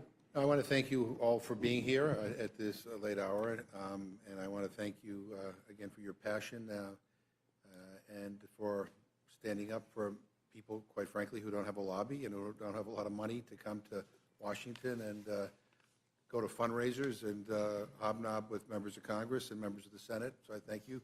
I support all your amendments, with the exception of Mr. Clyde's. I don't support yours. Your amendment would expand the hitman handout in this bill even further by removing gun silencers, short-barreled rifles, sawed-off shotguns, and other firearms that are easily concealed from regulation under the National Firearms Act. This goes even further than the version of the big ugly bill that passed the Senate earlier today, which removes the excise tax of $200 on silencers and these other weapons. JCT says that this tax cut for silencers and sawed-off shotguns costs $2 billion. And the National Firearms Act controls the most dangerous weapons available. It subjects them to strict registration requirements. This amendment would essentially mean that silencers and short-barreled rifles could be sold in private sales without background checks. It would be easy for gangs and felons and sex offenders to get them. Combining a silencer and a concealable short-barreled rifle with easy-to-assemble and totally legal parts would allow people to convert them into untraceable, unregistered machine guns. This will make it easier to commit violent crimes and get away with it, plain and simple. And this provision was removed from the Senate, as you mentioned, because it violates the Byrd Rule. And the parliamentarian in the Senate, just for the record, it was originally appointed by Harry Reid, but then was kept on by Mitch McConnell. And the current leader, John Thune, said that he has no intention of removing her, but This is a dangerous and unserious proposal. Madam Chair, I'd like to ask unanimous consent to insert in the record a letter from a variety of law enforcement organizations for continued support of the National Firearms Act. Without objection. Ask unanimous consent to insert in the record an article in the New York Times from August 25th, 2023. A lawmaker hid one key fact as he fought checks on gun shops. And it talks about how Mr. Clyde did not disclose that one of the 2 gun stores he owns in Georgia was placed in the monitoring program in 2020 and 2021. I assume you still own those gun stores. Without objection. Basically, this makes it, I guess if you own a gun store, you could probably sell more guns if this became part of the law, it became law. And finally, I'd like to ask unanimous consent to insert into the record an article from CNN entitled, "A Republican House Member Just Described January 6th as a Normal Tourist Visit." Without objection. I yield back. McGovern, Ms. Houchin, Ms. Scanlon. Thank you, Mr. Clyde. I think I agree with Mr. McGovern that I support the amendments except for yours. I understand you disagree with the Supreme Court and the parliamentarian and the various courts that have upheld the Firearms Act over almost a century, correct? You disagree? No, I don't disagree with the Supreme Court. I don't disagree with the Supreme Court. They have not ruled on that yet, especially after the Heller decision of 2008 that declared the Second Amendment to be an individual constitutional right. Understood. I think we'll all disagree on that one. But you do own a couple gun shops, right? At least? I do. Taking in about $12 million a year? I believe in the constitutional right to keep and bear arms, But as I you think have a every couple- solitary person should believe in. Yes. Your business is selling guns and accessories, is that right? We are enabling the individual participation in the preservation of liberty. That's what we do. And I understand that the push to deregulate silencers and braces and other things is being led by the gun sales operations because there's a higher profit margin there, and sales of guns themselves tanked after the pandemic ended. So from what we understand here is this is yet another NRA gun manufacturer supported grift effort to make money, and I would just seek unanimous consent to introduce the Washington Post article from June 27th, Republicans' tax bill would water down a century-old gun law. Without objection. Thank you. I yield back. Thank you, Mr. Langworthy. Thank you, Mr. Neguse. Thank you, Madam Chair. Thank you to all the witnesses for your testimony. I certainly agree with the ranking member and Ms. Scanlon in supporting all of the amendments with the exception of yours, Mr. Clyde. But I appreciate everyone being here, and clearly you all are impassioned about the amendments that you've submitted. And I guess one question would be, and I'm going to start with you, Mr. Kennedy. I take it, you're here at midnight. As Chairwoman Fox said, you've been here perhaps longer than just about any other member. I think it's probably safe to assume you're prepared to use, every tool, legislative tool that you can to oppose this bill. Is that fair estimate? Yeah, I think this bill is the worst budget bill ever proposed in American history. It is a bill that creates the largest shift of wealth in American history. Some refer to it as the reverse Robin Hood, stealing from the poorest Americans to give to the richest Americans, increasing the debt by over $3 trillion, updated tonight by our ranking member to $3.4 trillion now. And that's just the tip of the iceberg. When you talk about the nearly $1 trillion, over $1 trillion in Medicaid cuts and Medicare cuts and nutritional assistant benefits and cuts to the exchange that'll defund the Affordable Care Act, that'll cut 17 million Americans off of health care that they currently qualify for. That's going to increase emergency room wait times. It's going to strain our hospitals' finances. It's going to increase premiums and copays and deductibles for those that have the ability to afford health insurance. It's going to cut funding for education. It's going to cut funding for every aspect of our lives that make our economy run. People are going to be hurt. Jobs are going to be lost. The economy is going to suffer, all to give billionaires in this country a tax break. It's despicable. I certainly agree with you, Representative Kennedy. I assume if your amendments are not made in order, you'll oppose the rule tomorrow? Absolutely. Representative Wasserman Schultz, what about yourself? You've introduced a number of really important amendments. I was very moved by your personal story, of course, as a cancer survivor. And if these amendments are ruled out of order, will you vote for the rule? This bill is an abomination, whether my amendments are made in order or not. I came to Congress not to destroy lives, but to build them and to lift people up. And there are apparently some people who came to Congress for a different reason. Mr. Clyde, I saw you tweeted out a statement that, I don't want to misstate your words, but something to the effect of you're fighting to the end to push this particular amendment, this provision that you're fighting for. It's constitutional. So I assume, yeah, I hear you. So given your passion for that, I assume you're going to vote against the rule when this amendment is excluded?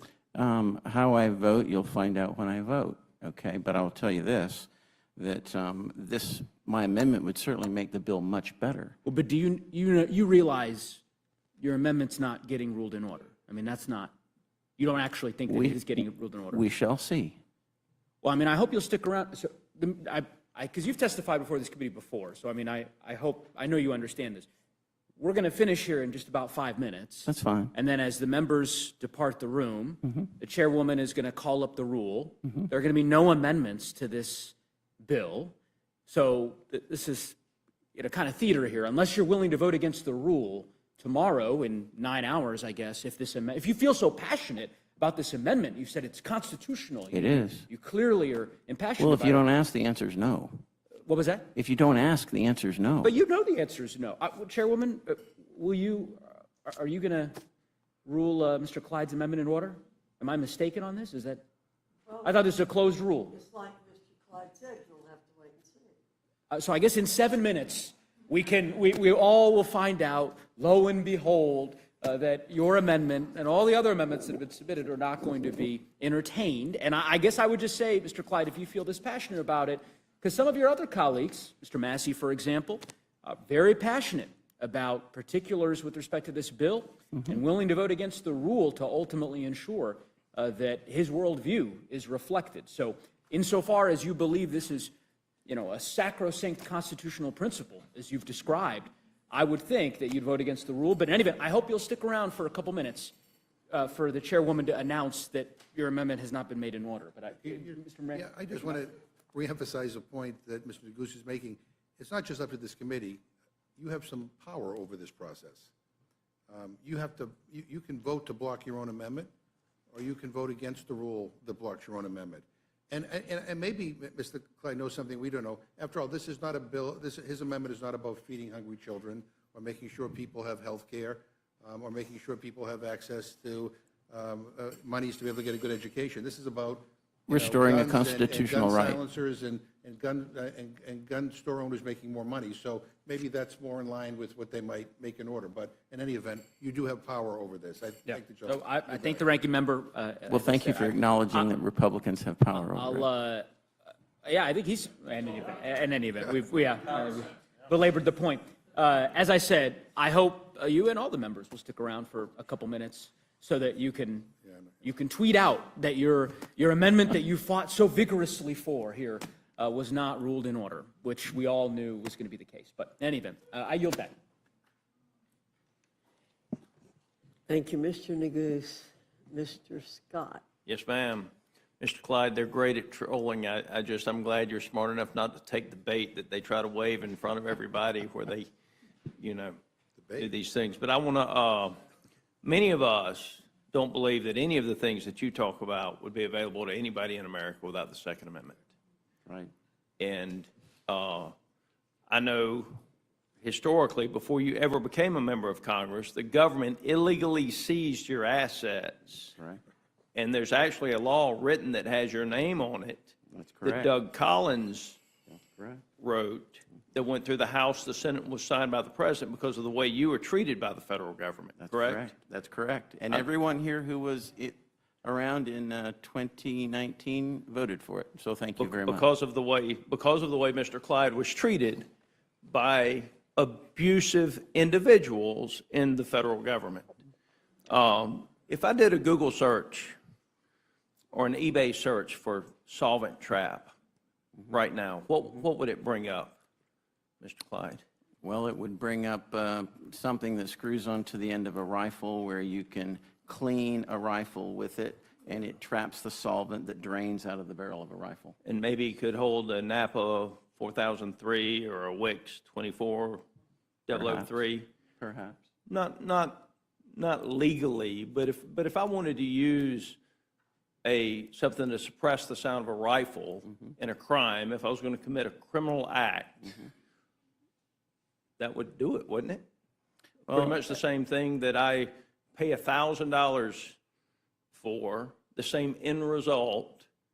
If I go to a gun store, I go through the process with tax stamp and everything else, I'm gonna have somewhere between $800 and $1,000 in a good suppressor.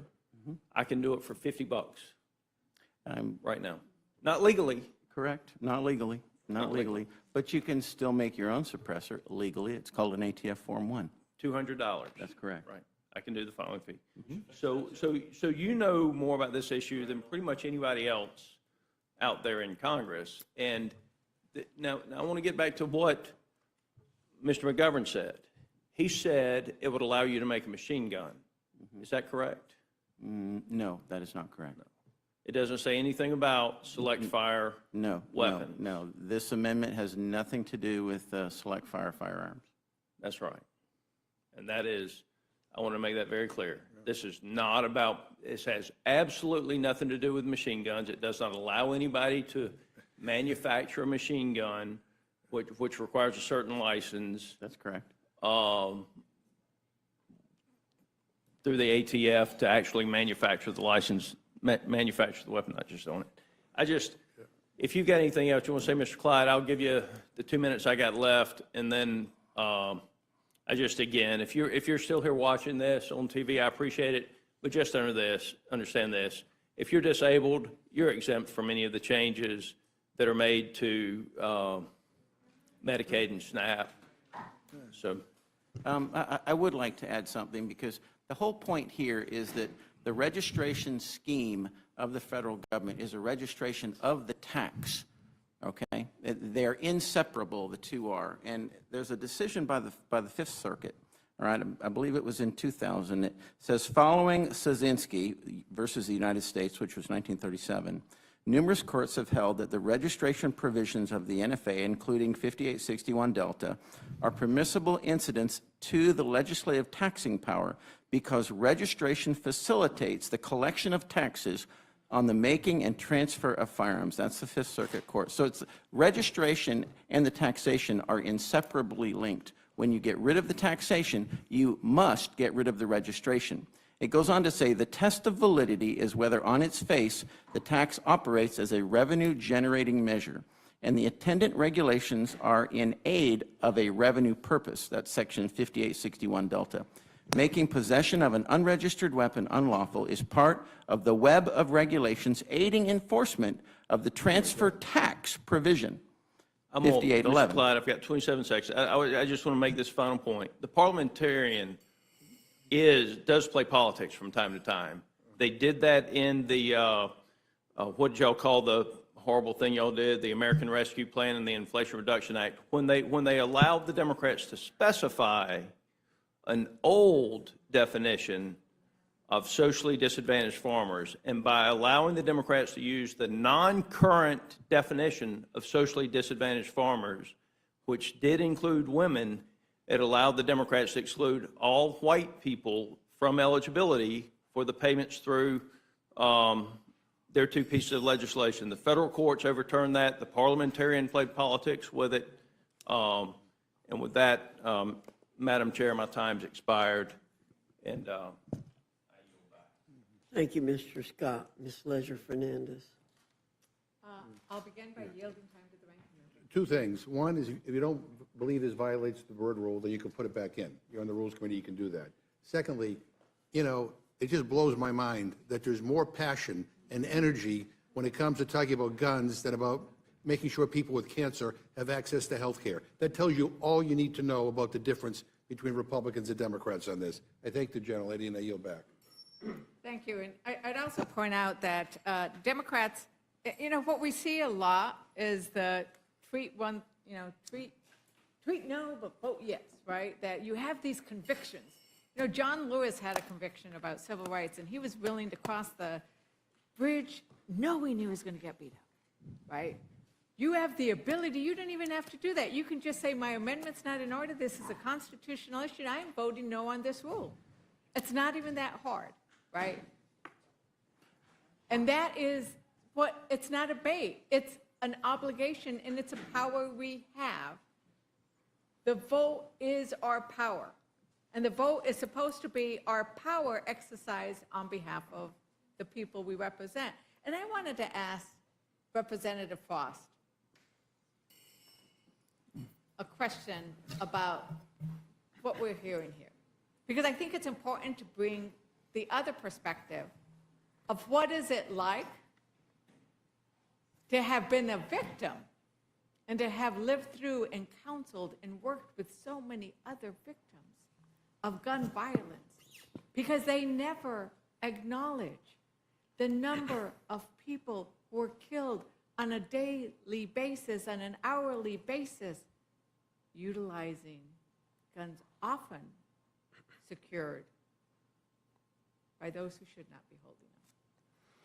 Yeah, I mean, you know, I got involved in politics when I was 15 years old because I didn't want to get shot in my school. There was a Sandy Hook shooting that pushed me into this work. 3 years later, a gunman walked into Pulse nightclub a mile away from where I was working and murdered 49 people and injured another 49. He didn't like them because they were gay and Latino. 3 months after that, I survived an instance of gun violence in downtown Orlando on Halloween of 2016. Hundreds of us running away from the gunfire. And that's after I had been involved in this work for three and a half years. You never think it's going to hit you home, and then it hits your home. And then it hits the block you're on. 2 years ago, at the scene of 400 violent crimes, silencers were found. I just think it's despicable that the gun industry, the gun lobby, wants to push forth amendments like this that would result in more people dying just so they can sell more guns. No one on the Democratic side is advocating for anything crazy or radical. We want common sense gun reform that most Democrats, most Republicans, and most NRA members want.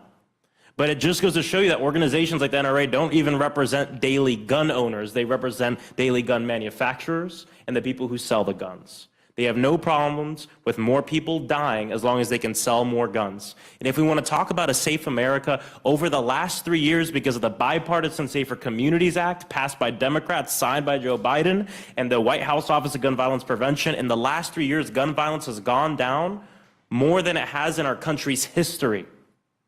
Cities of over 1 million people, gun violence has gone down 40%.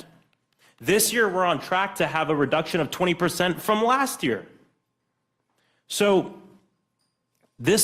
we know that these solutions work, while of course respecting the rights of people, but also protecting the most sacred right, which is the right to live, the ability to walk down our blocks, go to our churches, our synagogues, our schools, our temples everywhere, and not fear being shot. And this false notion that you gotta pick one, you gotta either be for the Constitution or you know, you're okay with people dying. I mean, it's just false. We are for rights, but we're also for making sure that the right to live is preserved. And that's been the fight of my life. That's why I came to Congress. And that's why I'm proud to be a Democrat and oppose this horrible bill. Thank you. And I think that the theme that we are seeing is, you said it, a right to life versus their desire for profit. You just described that, and in this bill, that's what we see over and over again, the right to life, because you need the health insurance, versus the right for profit. Yeah, see, they say they're pro-life because they want the baby to be born, go to school, and get shot in the school. Die in the school, die on the streets. No, that is what they say. I'm not going to say anything. You've gone over the cliff. I move to strike his I'm not going words. over the cliff. Wait, you've gone over. We were going to be quiet, but you've gone over now. You didn't use any. I meant every word. We are going to strike your words. But on the other hand, it might be good to leave your words. It might be good to leave your words. Because that's how you feel. But you are not going to come into this room and impugn our integrity. You will not.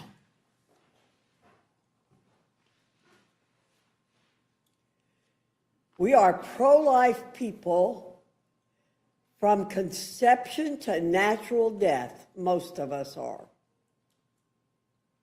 And don't you come in here and say, we want to preserve life so people can get shot. That's what I've seen.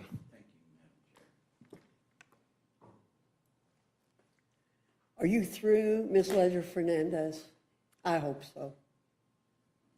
Well, Madam Chair, I want to thank all of our witnesses for coming in and laying out the distinct perspectives and approaches between how we believe this bill will affect Americans, their ability to get health insurance, which is essential to their ability to both live a healthy life and to continue to live.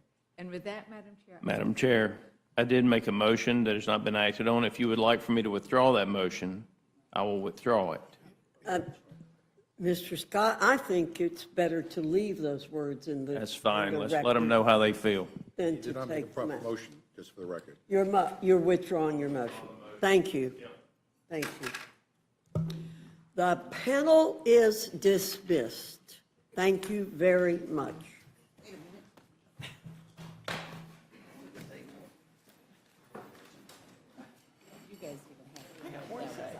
By the way, I might remind my Democrat colleagues of Proverbs 13:5. Democratic colleagues of Proverbs 13:5, and you can add 14:5 to that too.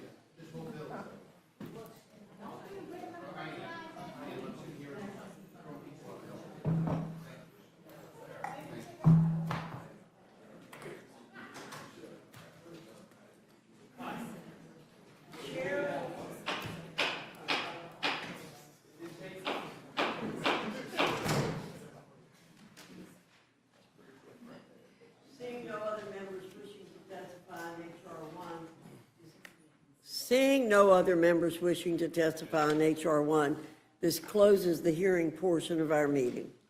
The chair will be in the receipt of a motion from the gentleman from Virginia, Mr. Griffith. Madam Chair, I move the committee grant a rule providing for the consideration of Senate Amendment to H.R. 1. The rule makes an order of motion offered by the chair of the Committee on the Budget or his designee that the House concur in the Senate Amendment to H.R. 1. The rule waives all points of order against consideration of the motion and the Senate Amendment. The rule provides that the Senate Amendment and the motion shall be considered as read.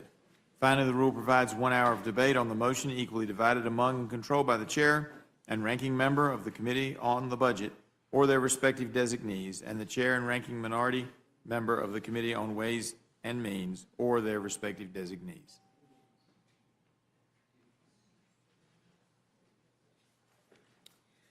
Thank you very much. You've now heard the motion. Is there any other discussion or Yes. amendment to the rule? Yes, Madam Chair. Mr. McGovern. 1 hour of debate on this? Yeah. No, this is, otherwise, 1 hour debate. Yeah. 1 hour debate. 1 hour of debate on this whole thing? Yes. I mean, you gotta be kidding me. I have an amendment to the rule. I move the committee provide 4 hours of debate for the motion to concur, equally divided and controlled between the chair and ranking member of the committees on budget, ways and means, energy and commerce, and agriculture. CBO says that 17 million people will lose their health care because of this bill. Shouldn't energy and commerce get at least an hour to debate that massively consequential policy on the floor? Millions of people will lose food support due to the SNAP cuts, and you can't spare an hour for the Agriculture Committee to discuss the ramifications of those cuts? The bill has trillions of dollars in tax cuts, but you aren't giving an hour for Ways and Means to discuss them on the House floor, not to mention all the other provisions in this bill on everything from immigration to Alaskan whaling to professional gambling to coal subsidies. I don't know about you, but my office is buried in requests from members who want to debate this bill on the floor, and we're having to turn lots of them away. This 4th of July deadline is completely self-imposed, but 3 extra hours of debate won't interfere with it. So I urge a yes vote on my amendment, and I yield back the time. Is there any further discussion? Hearing none, the question's on the amendment. All those in favor signify by saying aye. Aye. Those opposed say no. No. No. In the opinion of the chair, the noes have it. I The ask for a amendment. roll call on that one. Clerk will call the roll. Mrs. Fishbach? No. Mrs. Fishbach, no. Mr. Norman? No. Mr. Norman, no. Mr. Roy? Mr. Roy, no. Mrs. Houchin? Mrs. Houchin, no. Mr. Langworthy? Mr. Langworthy, no. Mr. Scott? No. Mr. Scott, no. Mr. Griffith? No. Mr. Griffith, no. Mr. Jack? No. Mr. Jack, no. Mr. McGovern? Yes. Mr. McGovern, aye. Ms. Callan? Aye. Ms. Callan, aye. Mr. Neguse? Aye. Mr. Neguse, aye. Ms. Ledger Fernandez? Ms. Ledger Fernandez, aye. Madam Chair? No. Madam Chair, no. Clerk will report the total. 4 yeas, 9 nays. The noes have it. The amendment is not agreed to. Is there any further Yes, discussion? there's quite a few. Madam Chairwoman, I have an amendment to the rule. I move to strike the text of the rule and instead make an order, a motion offered by the chair of the Committee on the Budget or his designee, that the House disagree to the Senate amendment to H.R. 1 and request a conference with the Senate, debatable for 1 hour, equally divided and controlled by the chair and ranking member of the Committee on the Budget. This bill will hurt people in every congressional district, and Republican leadership is racing to get it passed before their own members even figure out what the hell's in it. There's no real deadline we're working against, none. July 4th is just an arbitrary marker that Trump made up. We're rushing not because the country demands it, but because he wants to throw himself another party. This isn't policy, this is ego management. So why not slow down? Why not actually do the work to fix all of the problems we've spent so many hours in this room discussing? Why not fix the problems instead of pretending we're in the middle of some 5-alarm emergency?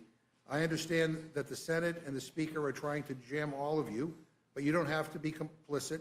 And remember, a conference has a big advantage. It forces an actual agreement, so you don't have to trust the Senate anymore. Even Chairman Arrington seemed to want to go to conference when I asked him earlier. That's your budget, Chairman. He's supposed to be in charge of this process. I urge a yes vote on my amendment, and I yield back. Is there any further discussion on the amendment? Hearing none, the question's on the amendment. All those in favor signify by saying aye. Aye. Those opposed say no. No. In the opinion of the chair, the noes have it. The amendment is not agreed to. Ask for a roll call, Madam Chair.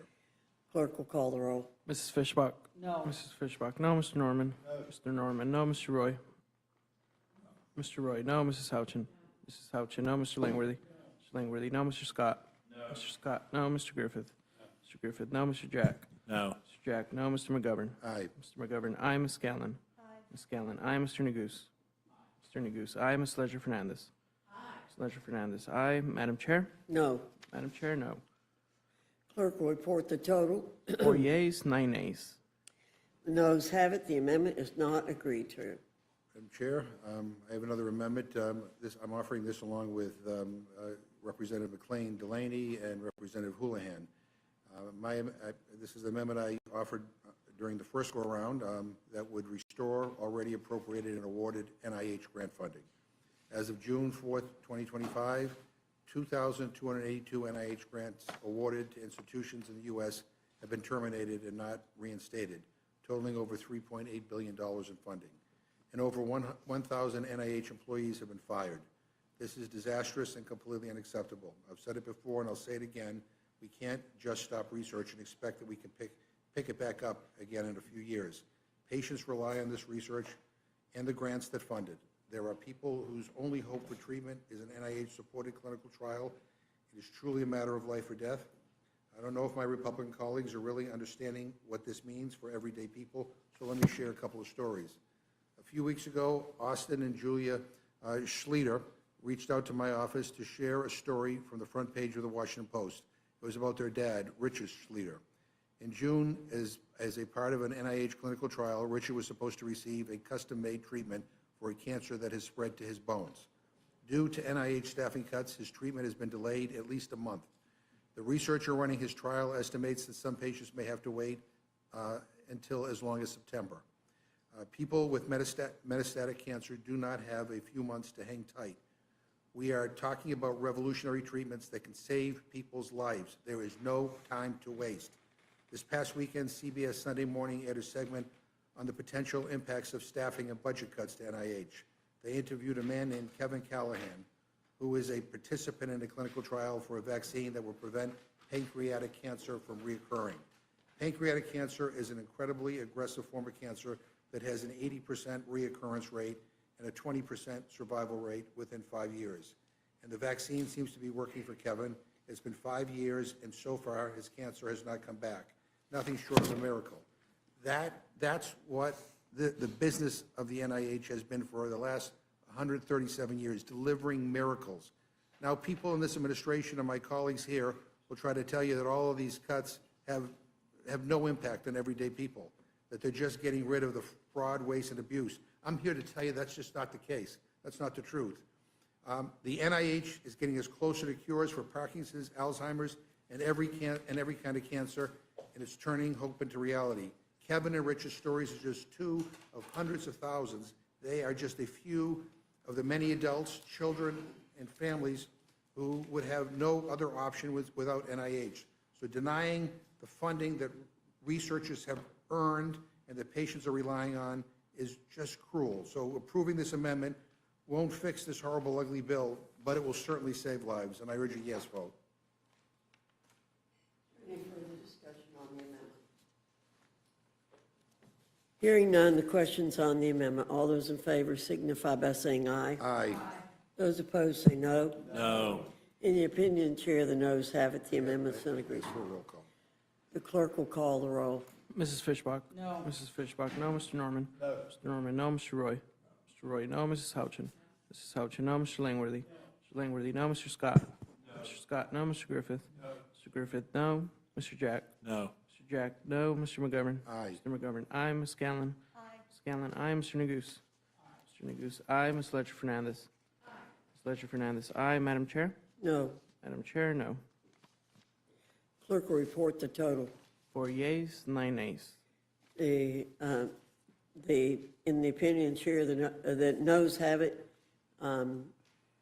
The amendment's not agreed to. Is there any other amendment? Madam Chair, when I have an amendment to the rule, I move the committee make an order amendment number 156 offered by Democratic Leader Jeffries, which strikes all provisions that would cause millions of Americans to lose health care and food assistance. Leader Jeffries testified passionately before this committee in May about the devastating effect that this bill would have on American families. And out of respect for his position as the leader of the Democratic caucus and for the millions of Americans who will be hurt by this bill, Republicans should allow Leader Jeffries to offer his amendment on the floor for an up or down vote, and I urge a yes vote on my amendment, and I yield back. Is there further discussion on the amendment? Hearing none, the question's on the amendment. All those in favor signify by saying aye. Aye. Aye. All those opposed say no. No. In the opinion, Chair, the noes have it. The amendment's not agreed Ask to. for a roll call. Mr. McGovern requests a roll call. The clerk will call the roll. Mrs. Fishbach? No. Mrs. Fishbach, no. Mr. Norman? No. Mr. Norman, no. Mr. Roy? Mr. Roy, no. Mrs. Houchin? Mrs. Houchin, no. Mr. Langworthy? No. Mr. Langworthy, no. Mr. Scott? No. Mr. Scott, no. Mr. Griffith? No. Mr. Griffith, no. Mr. Jack? No. Mr. Jack, no. Mr. McGovern? Aye. Mr. McGovern, aye. Ms. Scanlon? Aye. Ms. Scanlon, aye. Mr. Neguse? Aye. Mr. Neguse, aye. Ms. Ledger Fernandez? Aye. Ms. Ledger Fernandez, aye. Madam Chair? No. Madam Chair, no. Clerk will report the total. 4 yeas, 9 nays. The noes have it, the amendment is not agreed to. Madam Chairwoman, I have an amendment to the rule. I move the committee make an order amendment number 1 offered by Representative Gillen, which strikes the limitation on the state and local tax deduction. Is there any further discussion on the amendment? Hearing none, the question's on the amendment. All those in favor signify by saying aye. Those opposed, no. No. In the opinion of the chair, the noes have it, the amendment's not agreed to. As for a roll call. Clerk will call the roll. Mrs. Fishbach? No. Mrs. Fishbach, no. Mr. Norman? No. Mr. Norman, no. Mr. Roy? Mr. Roy, no. Mrs. Houchin? Mrs. Houchin, no. Mr. Langworthy? Mr. Langworthy, no. Mr. Scott? No. Mr. Scott, no. Mr. Griffith? Mr. Griffith, no. Mr. Jack? No. Mr. Jack, no. Mr. McGovern? Aye. Mr. McGovern, aye. Ms. Scanlon? Aye. Ms. Scanlon, aye. Mr. Neguse? Aye. Mr. Neguse, aye. Ms. Ledger Fernandez? Aye. Ms. Ledger Fernandez, aye. Madam Chair? No. Madam Chair, no. The clerk will report the total. 4 yeas, 9 nays. The noes have it. The amendment is not agreed to. Are there other amendments? I have an amendment to the rule. I move the committee make an order amendment number 13 offered by Representative Sykes, which strikes the Medicaid cuts that are contained in the bill. President Trump has repeatedly stated that he would not cut Medicaid benefits, including when this bill came before the House, and he reportedly told congressional Republicans to not, quote, not F with Medicaid, end quote, but roughly 17 million Americans will be kicked off of Medicaid because of this bill. So this amendment would align the bill text with the president's stated desire not to cut Medicaid. I urge a yes vote. Is there further discussion on the amendment? Madam Chair.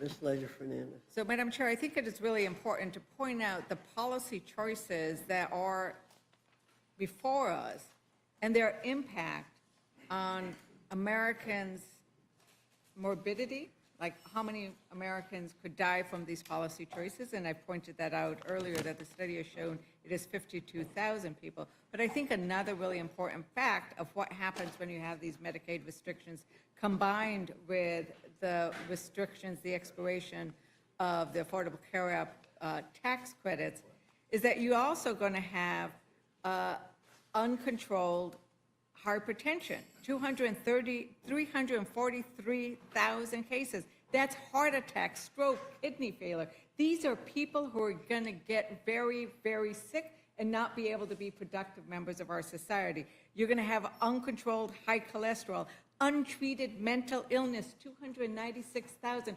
300,000 people will not get assistance, health care for their mental illness, untreated substance use disorder, excess cases of uncontrolled diabetes, 288,000 people. These are diseases that you know. Everybody around this dais knows somebody who has suffered from those. My brother just died from a heart attack. And these are the kinds of things that when you don't have health insurance, you do not get care for, and people die or they are severely disabled from it. And so it is not an attack on impugning anybody's integrity. It is the fact that people will get sick and people will die because they don't have access to health care. And for that, I support the amendment. Is there any further discussion on the amendment? Hearing none, the question's on the amendment. All those in favor signify by saying aye. Aye. Aye. Those opposed say no. No. No. In the opinion of the chair, the noes have it. As for The roll call. amendment's not agreed to. Mr. McGovern requests a roll call. The clerk will call the roll. Mrs. Fishbach? No. Mrs. Fishbach, no. Mr. Norman? No. Mr. Norman, no. Mr. Roy? Mr. Roy, no. Mrs. Houchin? Mrs. Houchin, no. Mr. Langworthy? Mr. Langworthy, no. Mr. Scott? No. Mr. Scott, no. Mr. Griffith? Mr. Griffith, no. Mr. Jack? No. Mr. Jack, no. Mr. McGovern? Aye. Mr. McGovern, aye. Ms. Scanlon? Scanlon, aye. Mr. Neguse? Aye. Mr. Neguse, aye. Ms. Ledger Fernandez? Aye. Ms. Ledger Fernandez, aye. Madam Chair? No. Madam Chair, no. Clerk will report the total. 4 yeas, 9 nays. The noes have it. The amendment is not agreed to. Madam Chair, I have an amendment to the rule. I move McGovern? the committee make an order amendment number 124 offered by Representative Hayes, which strikes harmful provisions that would slash food assistance for children, seniors, and veterans. This bill is a disaster. It's a disaster for the 16 million children 8 million seniors and 4 million people with disabilities, and over 1 million veterans who rely on SNAP to put food on the table. It will cut the modest food benefits of about $2 per meal for millions of people in this country who need a little help to get by. The SNAP cuts contained in this bill also threaten access to school meals, because if kids get kicked off of SNAP, they are no longer directly certified to receive school meals. So, again, you heard the case, why this is important. I hope my colleagues will vote to make this in order. I yield back. Is there further discussion on the amendment? Hearing none, the questions on the amendment. All those in favor signify by saying aye. Aye. Those opposed say no. No. No. In the opinion, Chair, the noes have it. As for a roll call. Mr. McGovern requests a roll call. Clerk will call the roll. Mrs. Fishbach? No. Mrs. Fishbach, no. Mr. Norman? No. Mr. Norman, no. Mr. Roy? No. Mr. Roy, no. Mrs. Houchin? Mrs. Houchin, no. Mr. Langworthy? No. Mr. Langworthy, no. Mr. Scott?